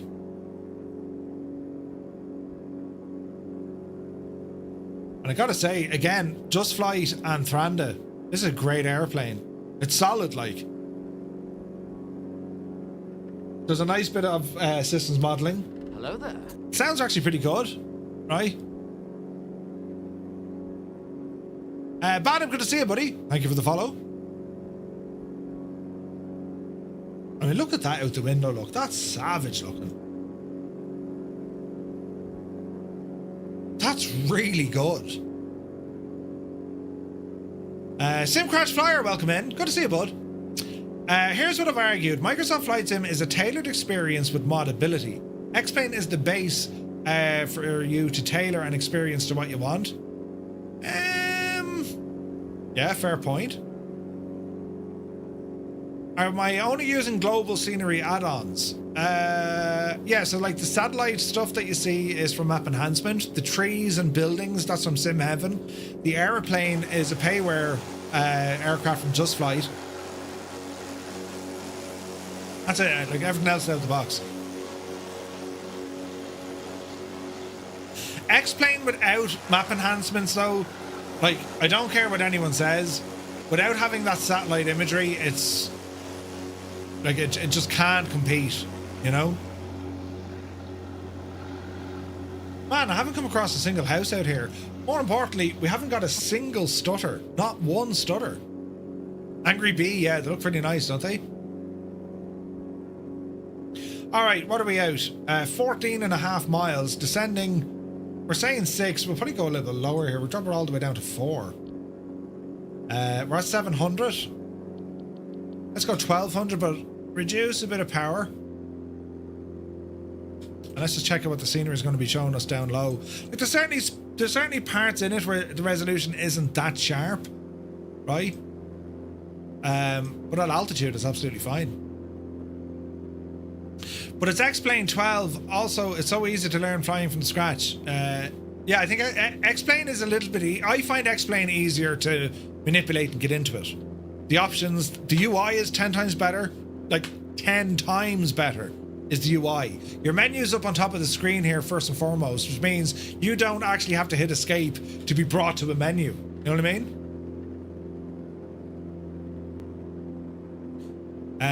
Now, this will actually show me map enhancement running. Or will it? No, it won't actually. So SASL is SASL is like the authentication security stuff. So that's always going to run a little bit. Your microwave has a better UI. Yeah, the UI in Microsoft Flight Sim, like, look, it works, but it's what I think what's driving us nuts, it's how clunky it is. It's not fast or responsive. If it was fast and responsive, we get over ourselves and just use it. 2020 was faster and more responsive, and we learned it, you know? I think Just Flight might be my favorite devs. Can't remember ever flying a plane of theirs that wasn't brilliant. Yeah. They're excellent. They're excellent. Yeah, the camera in X-Plane is very good. Again, it's a much more mature platform. They've been a long time kind of teasing out all the issues. But Microsoft Flight Sim, like, it'll get there. 100% it'll get there, but it has a way to go in terms of how optimized everything is. Do you know what I mean? Like, I remember X-Plane 10. Oof. That was very powerful, but like not at all accessible in terms of learning the menu system and whatnot.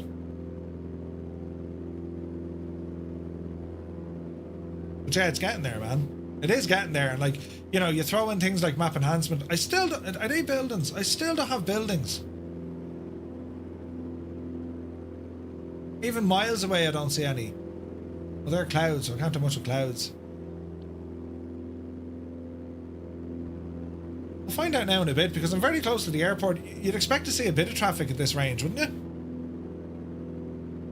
you? Yeah, the control setups are very good as well, yeah. As a non-streamer, would you still recommend Chaseplane? The camera reviews appear to be excellent. Chaseplane is, without a shadow of a doubt, one of the most powerful add-ons for Microsoft Flight Sim. It is a must-have. Chaseplane and Flow, must-have, in my opinion. It transforms the sim. Definitely. Anything that you can use that allows you to interact with the simulator better in terms of your viewpoint, but also anything that's able to showcase the simulator in a better light, no-brainer. You know? It did, Rich. Yeah, I remember that. Chaseplane is got. Yeah, it is god tier. It's very good, man. Very, very good. Right, so we're heading for the VOR, and then we can string up right to land. But yeah, I'm just waiting. Well, a lot of cloud here. This is going to be interesting. We can probably drop now to 3,000.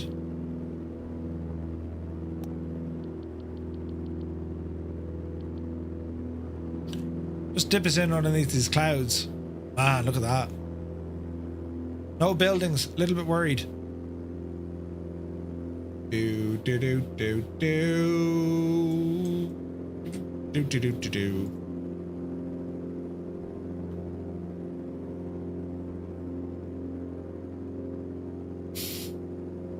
Why don't I have global forests, global airports?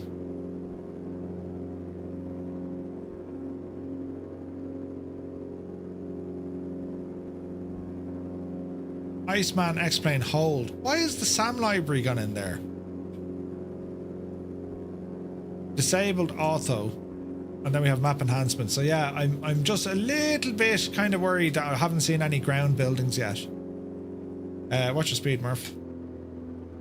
Once we land here, I'll load in somewhere else, you know? Is it only flickering screen? What's flickering? The screen is flickering for you? Hang on, let me get out of the clouds and we'll find out. There we go.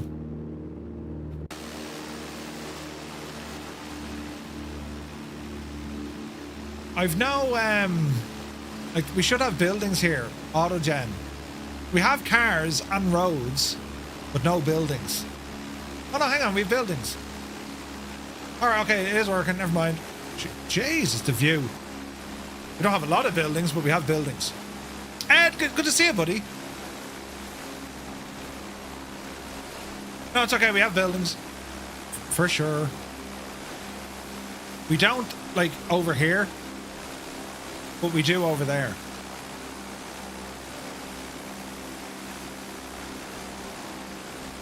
Now, is that only showing me where it is, where the runway is?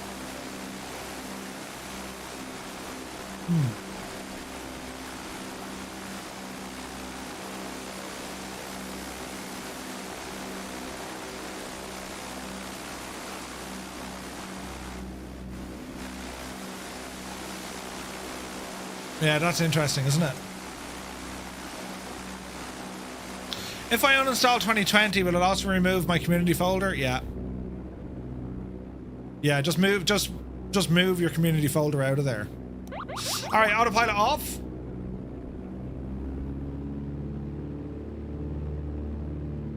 And we'll drop her down and swing in.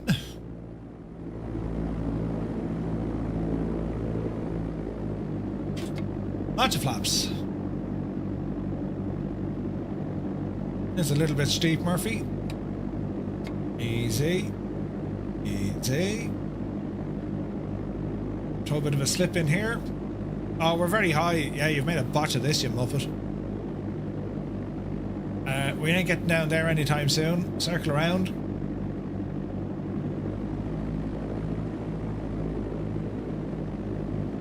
Are you going to fly over buildings near the airport? Yeah, like, there's some buildings down there. There's a lot of buildings missing.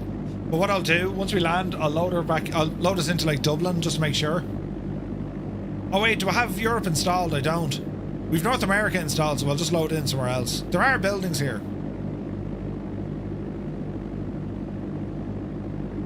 Alright, we'll circle around this way. What's the L performance chugging along here? We're down to 30 FPS. That's not good. That's very low.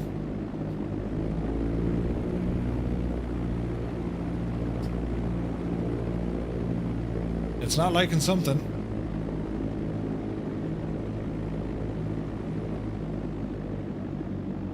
Easy now. Yeah, the L frame rates are very low here. Okay, flaps are fully set. Just draining off the last bit of altitude.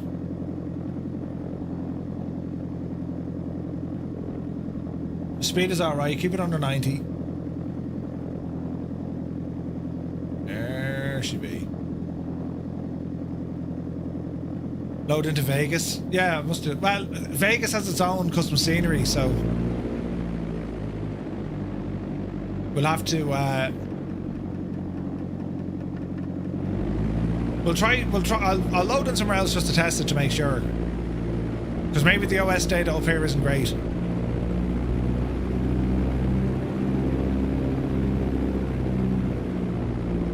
Why the frame rates are so low, I couldn't tell you. Possibly down to the resolution is trying to load the ground textures.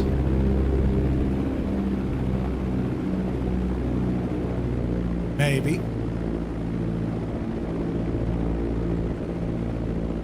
Alright, what's the speed? Easy now. Easy now.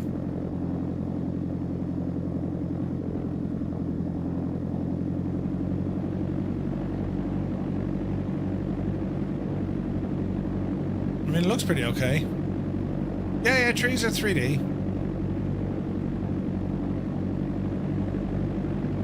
Just a very low frame rate all of a sudden. Memory leak maybe? Easy now.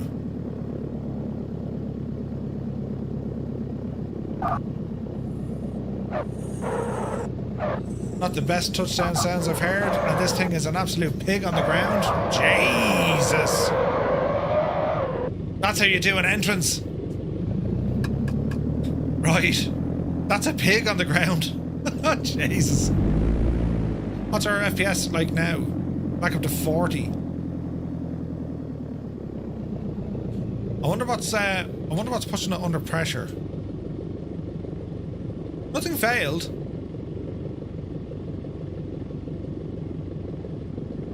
Alright.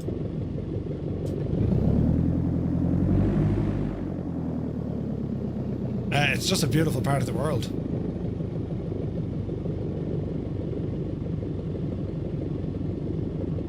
Nothing like drifting in. Yeah, it's brutal, wasn't it? Absolutely brutal.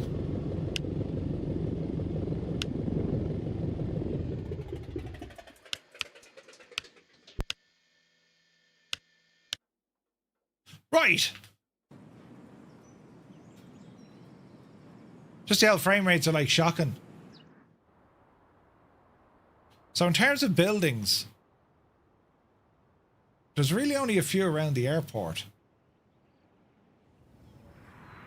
And we still have buildings. I mean, that's the main thing, right? But in other places there should be buildings. It didn't load them in. I'm in the VOR, all right.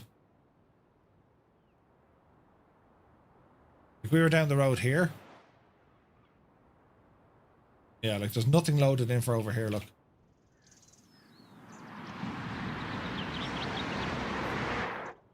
Interesting. Although it did throw in a petrol station and a house. So it could be just OS data. Right, let us end this one. And let's go to Dublin for the crack. You know what we could do? This would really give it a run for its money. This will definitely give it a run for its money.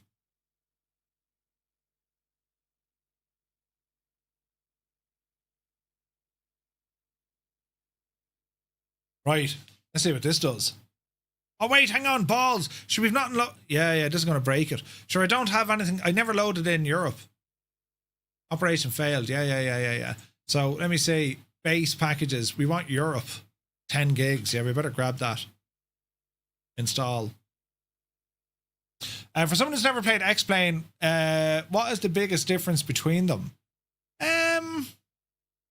Microsoft, I think, is more user-friendly and complete out of the box, right? And it has incredible things like the group flight and, you know, Microsoft excels in a lot of areas. It's also the most prettiest, right? And it runs very, very well. The performance of Microsoft Flight Sim now is excellent. X-Plane, on the other hand, it's a very powerful simulator. It looks beautiful now. You need to do a bit of tinkering to get your settings right, to get everything to look right. There's some incredible add-ons on both platforms. X-Plane is more kind of, I don't know, it's better suited for different types of flying, right? It's better for hardware. It's better for like triple screens and home cockpits and all this kind of jazz, right? I'd be very surprised if this scenery loads incorrectly, right? But yeah, it's a lot of people would say X-Plane is like an engineer's kind of tool as well, you know? And there's a plane maker in it. Actually make your own aircraft inside of X-Plane, which is nuts. Not the easiest thing to do, but you can make your own aircraft. X-Plane is more technical. Yeah, it is. It is. Right, well that went in, but whether or not this will load, we'll start the servers and see what happens. An error occurred. The game is running. This mod must run before the game is running, otherwise it won't work properly. Okay. So I imagine we're going to load in and it's all like, what's around us? I don't know whose scenery that's even using. It could be, yeah. So like, is that like stock? Yeah, that's stock scenery, right? And like, you know, where you see like the Aviva, it's like, should probably crash here now. Like that's supposed to be the Aviva, and then, you know, Croker, and this is where X-Plane falls off the side of a cliff, right? So we'll exit it and then we'll load her back in, right? It uses OpenStreetMap. Yeah. Right, so we'll load it back in. This time it's satellite. So let's start the service now. And we'll launch back into X-Plane. We're sciencing the bejesus out of it today, lads, aren't we? Do you know? What time is it? 2:30. Jeez, not a child watching the house. I just want to test this and we see what it looks like, right? Yeah, X-Plane is great for IF4 stuff, yeah, 100%. Although, that was a great flight we did with the, that was a great flight we did just now, via 4. Is this a new bug? I wonder why that screen is doing that.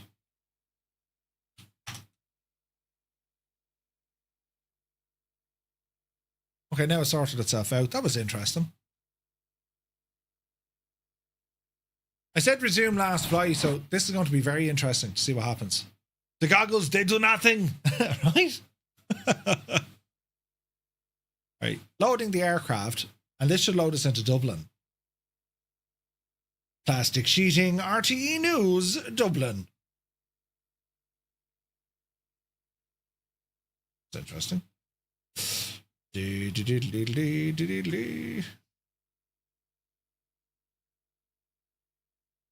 Right, let's see what happens. X-ray mode. Yeah, painful. Yes.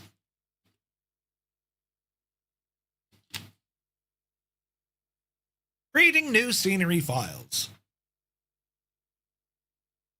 With a complex aircraft. Yeah, it loads them really quick, look. Finishing asynchronous loading. Right? Tends to turn off stuff though, like it turns off stream decks and all the jazz. Done with preloading. Nice.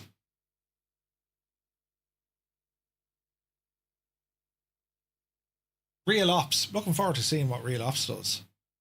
Preparing world. So I have to say, my recommendation is general aviation flying over an X-Plane. That Just Flight Archer TX, that's very, very good. I think that Just Flight have done a great job there. And Thwanda putting it together. Thwanda's like Dan Clow, I think, isn't it? Italia is trying to turn off. Preparing world. Prepare away. Abdul, good to see you, buddy. Right, let's see how all this works. With the cache, it loads quicker the next time in the same area. Should do, yeah. Should do. Yeah, Dan, yeah. Dan! Right, that's annoying. Why are we getting this screen? Come on. Really? How do we fix this feckin' mess? No,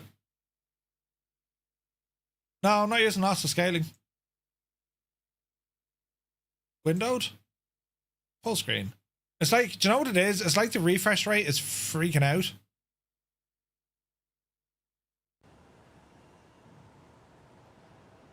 Yeah, we can't have this, lads. Now, I wonder... Hang on. I wonder, lads.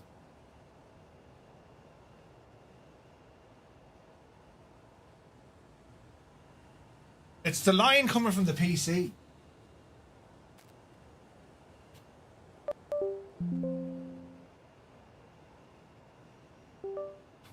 We'll try it again.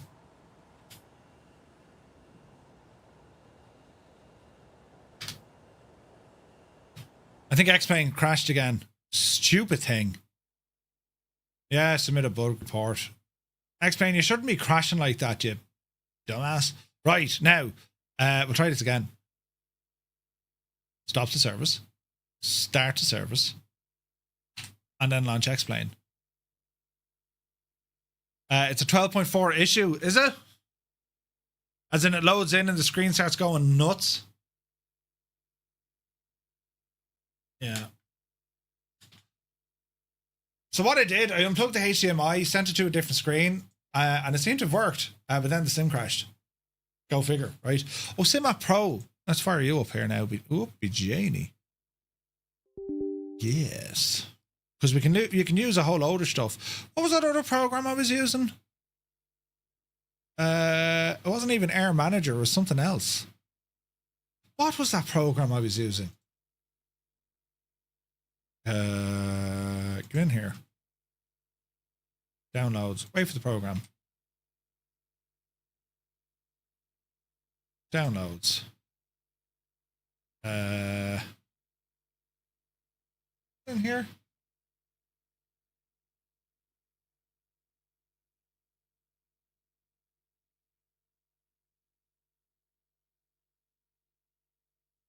What was that program? Easy now. I had it after 1 or 2 updates, so did you? Where was this program, or what was it called? It wasn't Air Manager, it was something else. Balls, Murph, what was it?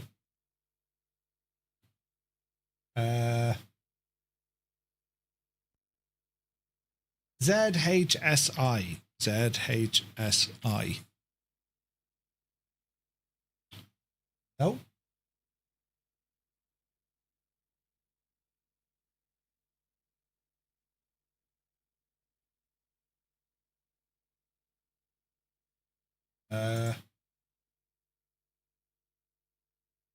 Replace the files in the destination. I already have it. Z.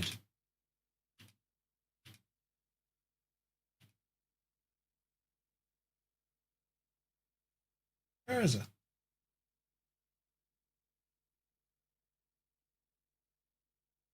ZHSI.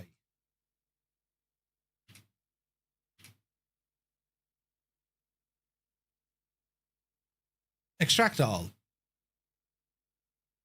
Pick one.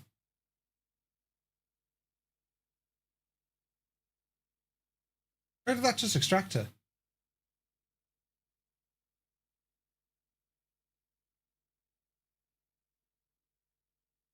Do you know when you break stuff?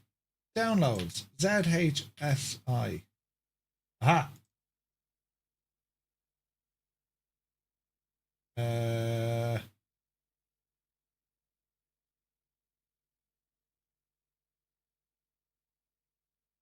Will this remember what I was doing?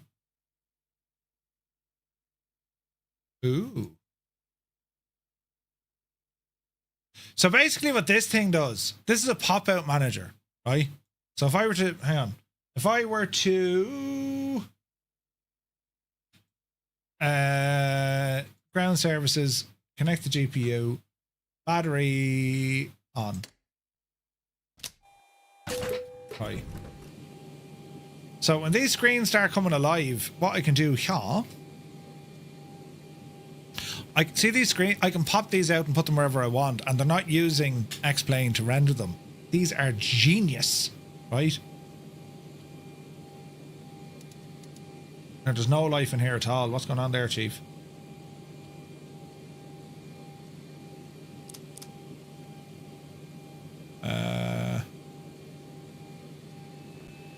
There we go. So see this? That's rendered outside of the sim, and I can drag those literally to any screen with no FPS loss. This is the absolute beauty of X-Plane. So I want that one. This one. Yes.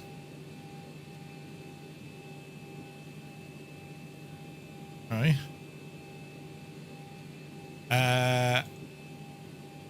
First officer? No, don't need you.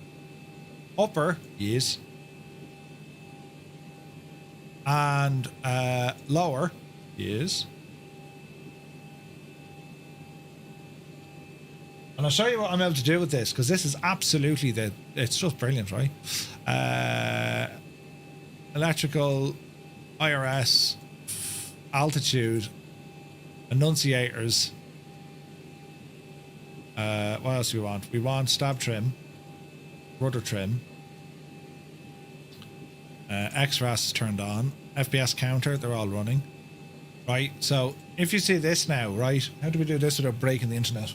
I'll show you this now, right? Wait till you see the genius. If I go into this screen and we'll say, turn this guy off for a second. I just want to show you this, right? This is class.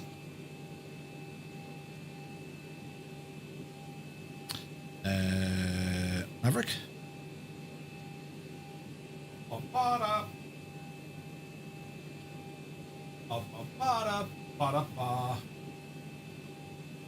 Right.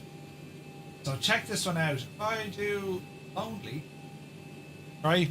So what I've just created here. Do you see on me Xenon Edge? See all the dials now? See all this?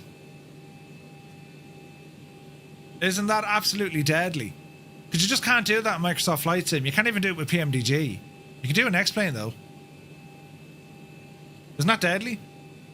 And they all work, and you want to see the weather radar on that map. It is absolutely insanely good, right?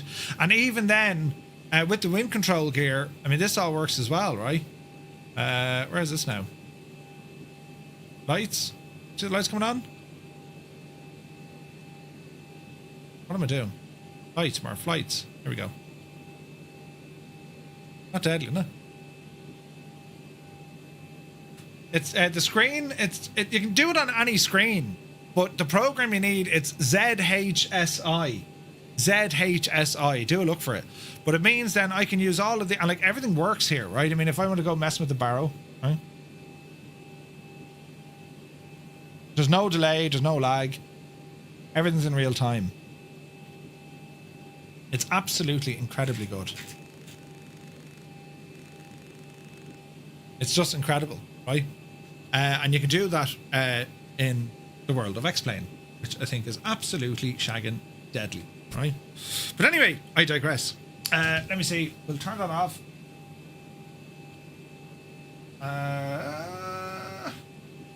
I'll turn you back on.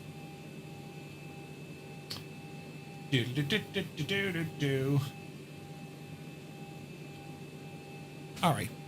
So now we're testing. Well, how's all this looking, friends? Shunk. Now we have oh Jesus, that's actually kind of good. Now we have satellite.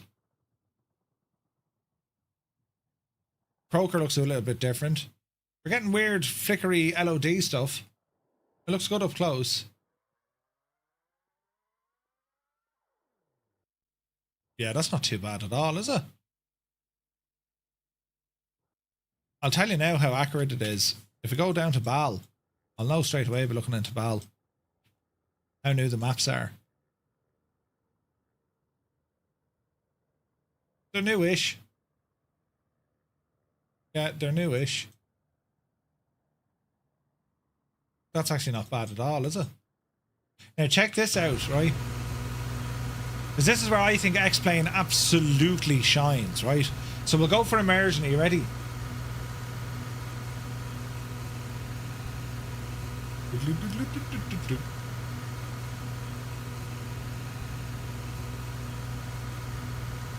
Ooh.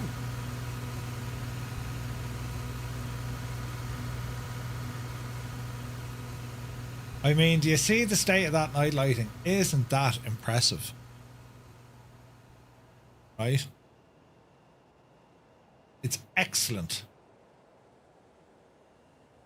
Look at the city lights.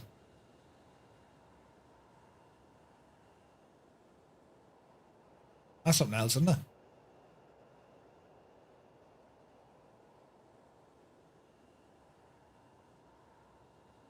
Yeah, the glass is absolutely crap. 100%. 100%. The glass at the terminals. Well, that's pretty good, lads, isn't it?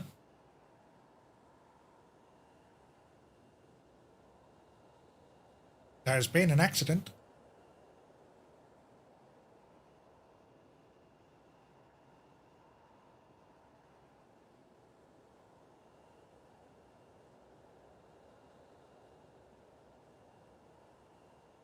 Isn't it mad, isn't it?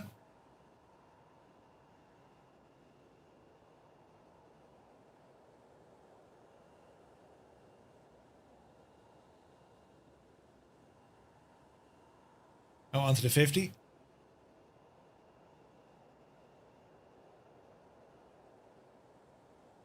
This is Dublin Airport.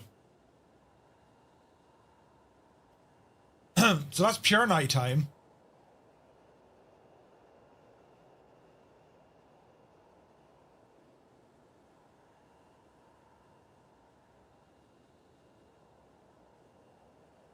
It's impressive, isn't it? Animus here, good to see you. Jesus, look at the sky colours. Gorgeous.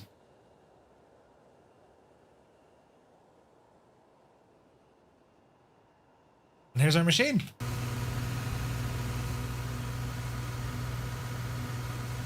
So FPS wise, I don't know, what are we getting? Appear that in the menu. Data output. Frame rate. Here we go. 42 frames inside the cockpit, or 45 or so outside. And this is where you can use things like loss of scaling and all this sort of jazz, right? I mean, that just brings the smoothness next level. It's pretty good, man, isn't it? And like, then you put in something like, you know, world traffic from Just Flight, or you're on VATSIM or whatever. But what I love about this is, you know, I have a full running cockpit with this. That's what I adore all of that, you know. Like even on the overhead, like some of the sounds in this machine, this is brilliant, right? Have a listen. So fuel pump 1. You can hear the fuel pumps.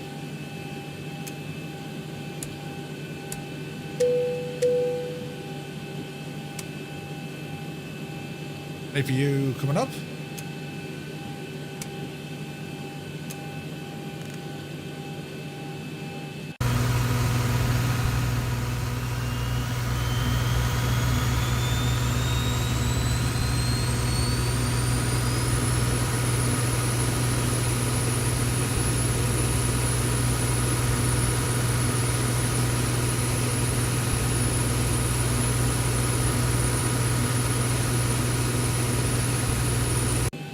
X-Plane, it's brilliant.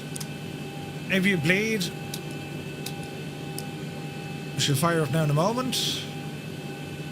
There she goes. Jan's on.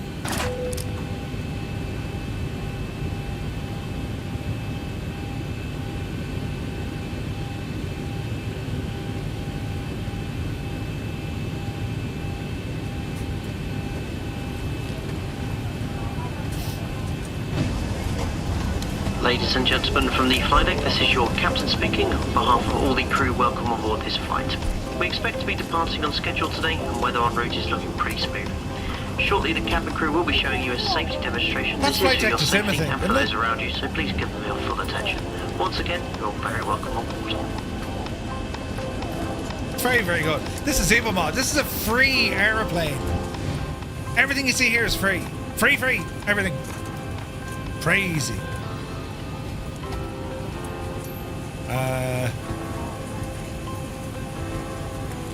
So like for the crack, if we said we were fully loaded, we'll give it a, we're not going anywhere. Like our FMCs work, but like we're just not going anywhere.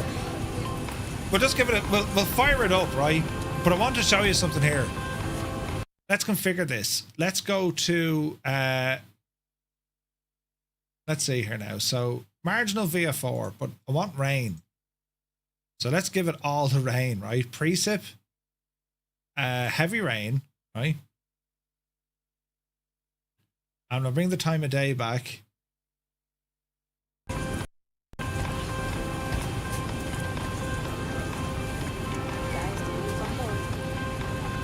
Everyone's on board, grand. So we'll do one of these.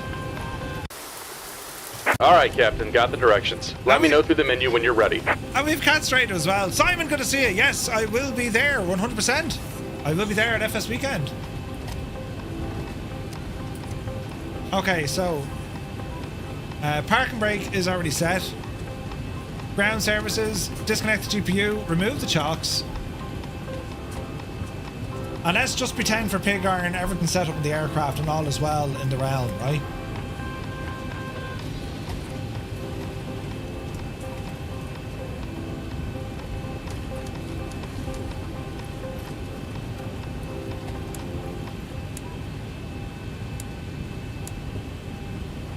Okay. Ladies and gentlemen, mobile phone and tablets have permitted to use for the whole duration of the flight in airplane off flight Great mode. news, Captain. If Your tow's device coming. does not have airplane off flight mode, it needs to be switched off now. Immersion. And remain switched off for the whole duration of the flight. Thank you. Heisenberg, good to see you, bud.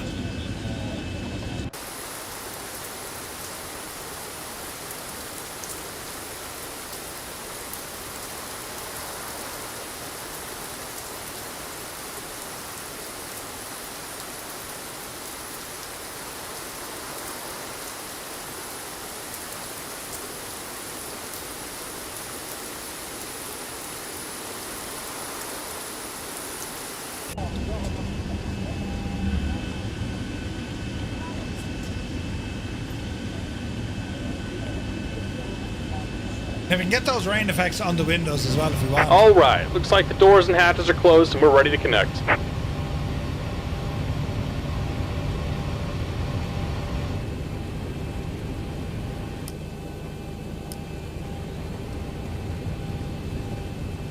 You dokey?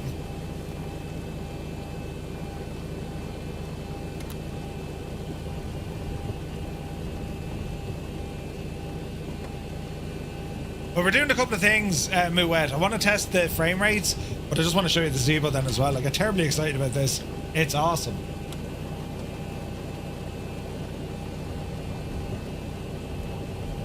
Like a free aeroplane, right? What? Welcome aboard, Captain. Tow's connected. Bypass pins inserted. Go ahead and kill the parking brake when you're ready to go.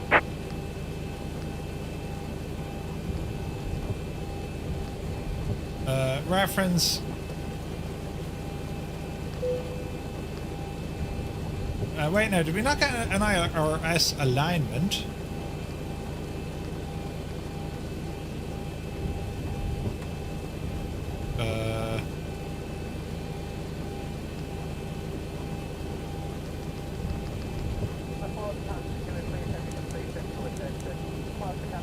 Hang on a second now. EINN.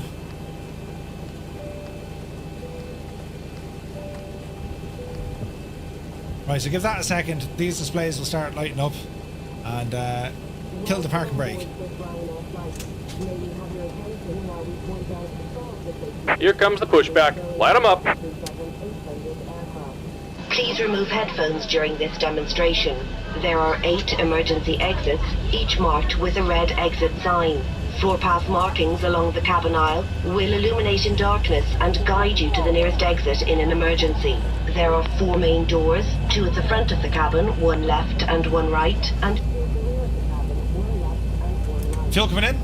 4 overwing exits in the center of the cabin, 2 left and 2 right. Please note the nearest exit to you, which may be behind you. To fasten your seatbelt, insert the metal end into the buckle. To secure, pull on the loose end of the strap, and to open, lift the buckle cover. In the event of a sudden loss of cabin pressure, individual oxygen masks will drop automatically from the panel above your head. If this happens, remain seated. Pull down firmly on the mask to start the flow of oxygen. Place the mask over your nose and mouth and breathe normally. Don't worry if the mask does not contain oxygen. Gen 2 on. Start up the left side. N2 rising.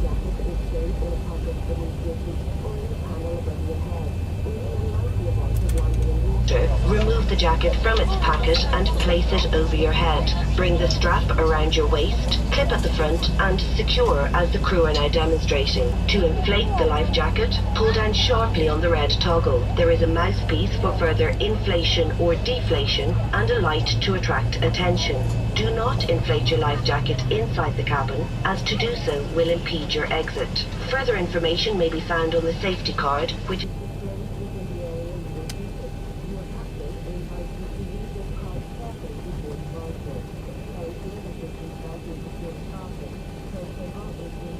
Isn't it very immersive, isn't it? Just about done here. Go ahead and set your parking brake. And we're disconnecting the tow. Give me just a moment.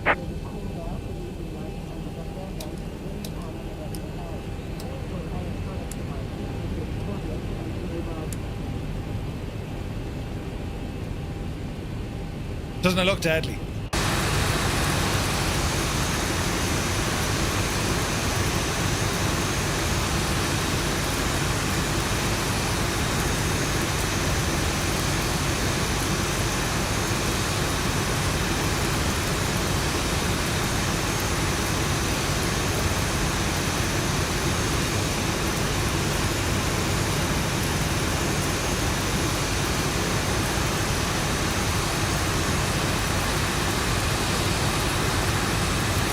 And we're disconnected. Signal and pin on the left. Take it easy and have a safe flight.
It's all default, man. No X camera.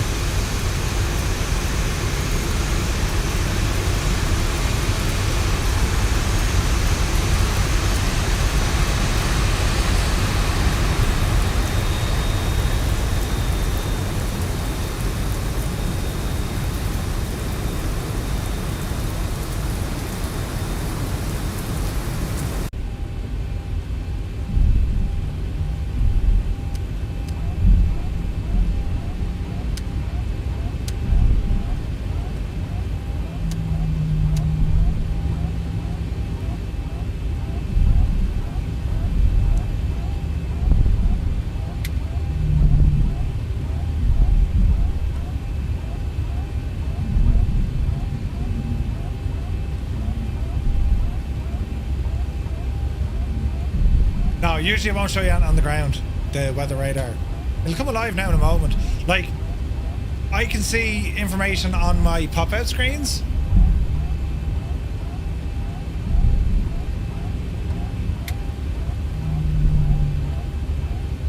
That's impressive, lads, isn't it?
I didn't trim the airplane. Oh no! It's gonna end up in a terrible mess.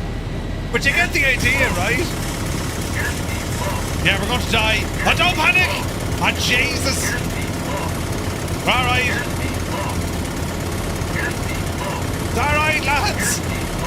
Right, we've recovered the situation. Yes, I can see the warning lights. Jesus, though. Right. I can't see a second thing. Right, it's daytime again. I wonder, can we fire out through the clouds? Jesus.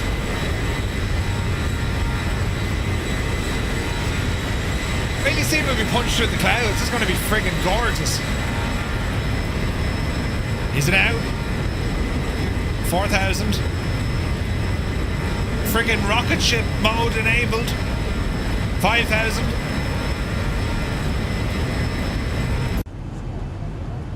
Oh, the wings are giving it socks.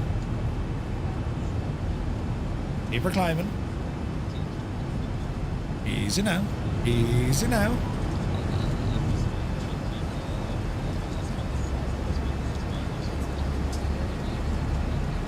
$6,500. Hopefully we break out of this. Oh yeah.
Isn't it only gorgeous, isn't it? Not using real ops. No, it's not out yet, I don't think. But anyway, that was just a very quick kind of look at the state of this. Right. And this is a free airplane. What are you talking about, lads? She's free. It costs nothing. So yeah, Austin should be paying me royalties. I don't think Austin would agree to that. But it looks very good, doesn't it? Like the sounds and everything, lads.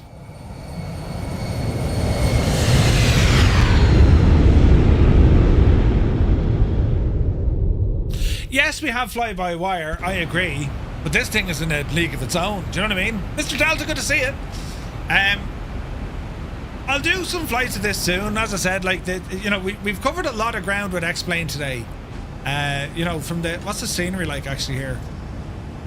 I don't even know where I am. Let's see here now. Scatteredshire. Oh yeah, man, it's nice.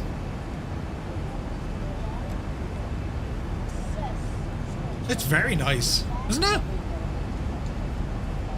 There's Val.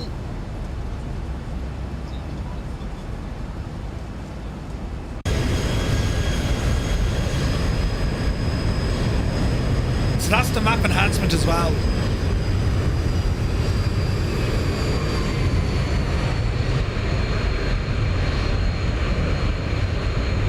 Frame rates aren't bad. It's so real, isn't it? Very good. Wait to hear the sounds of these engines now. You ready?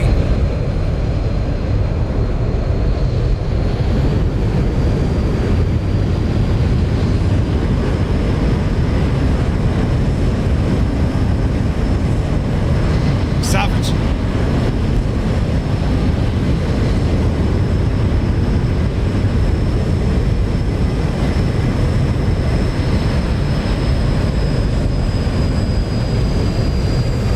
It's so good.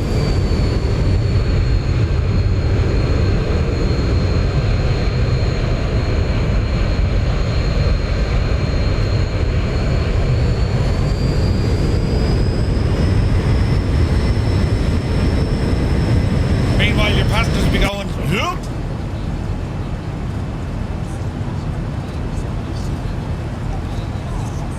No, they don't react to it.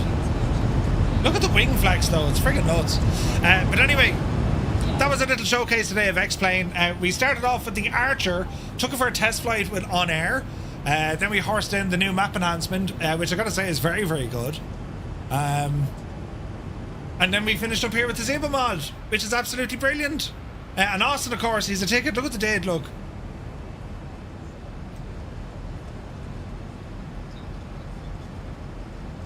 Say no more, right? But yeah, it's pretty insane where X-Plane has come and where it's going. I mean, they're still working on it. And yes, we have Microsoft Flight Sim as well. It doesn't tell you, lads, you can have a great experience in X-Plane as well, you know? It's if you have the space and the brain capacity to deal with two sims, I recommend it. I highly recommend it. You can have a wonderful experience in it. And it's no harm seeing what the other guys do, especially in Flight Sim. It gives you ideas then to say, hey, Flight Sim, can you do this? Would you try that? You know what I mean? But anyway, lads, that's going to call it for today's stream. We're back this evening. We're going to be doing some... what are we doing this evening? We're doing some Euro trucking. Yes. So we're back this evening with some Euro Truck Sim. And... yeah, I hope you had fun today. Hope you enjoyed it. We covered a fair bit of ground for X-Plane. If anyone has any questions, if you'd like to see a full setup, step by step, how to get the sim up and running. My X-Plane, I have Microsoft Flight Sim set up the exact same way. So all the buttons I use in X-Plane are the exact same buttons I use in Microsoft Flight Sim. So there's no needing to relearn it, if that makes sense. It's pretty much as it was, or as it is. You know what I mean? But yeah, it's gorgeous, man. Absolutely gorgeous. Stunning. So yeah, if you want to see my creative space, check out my video on my creative space. Yeah, thanks, Energizer. Yeah, great bunch of lads. Right, lads, we'll see you in a couple of hours. We'll be back at 2000 Zulu, which is in just under 5 hours time. So until then, thank you all so very much indeed. Have an awesome day, and well, we'll see you soon. Take care.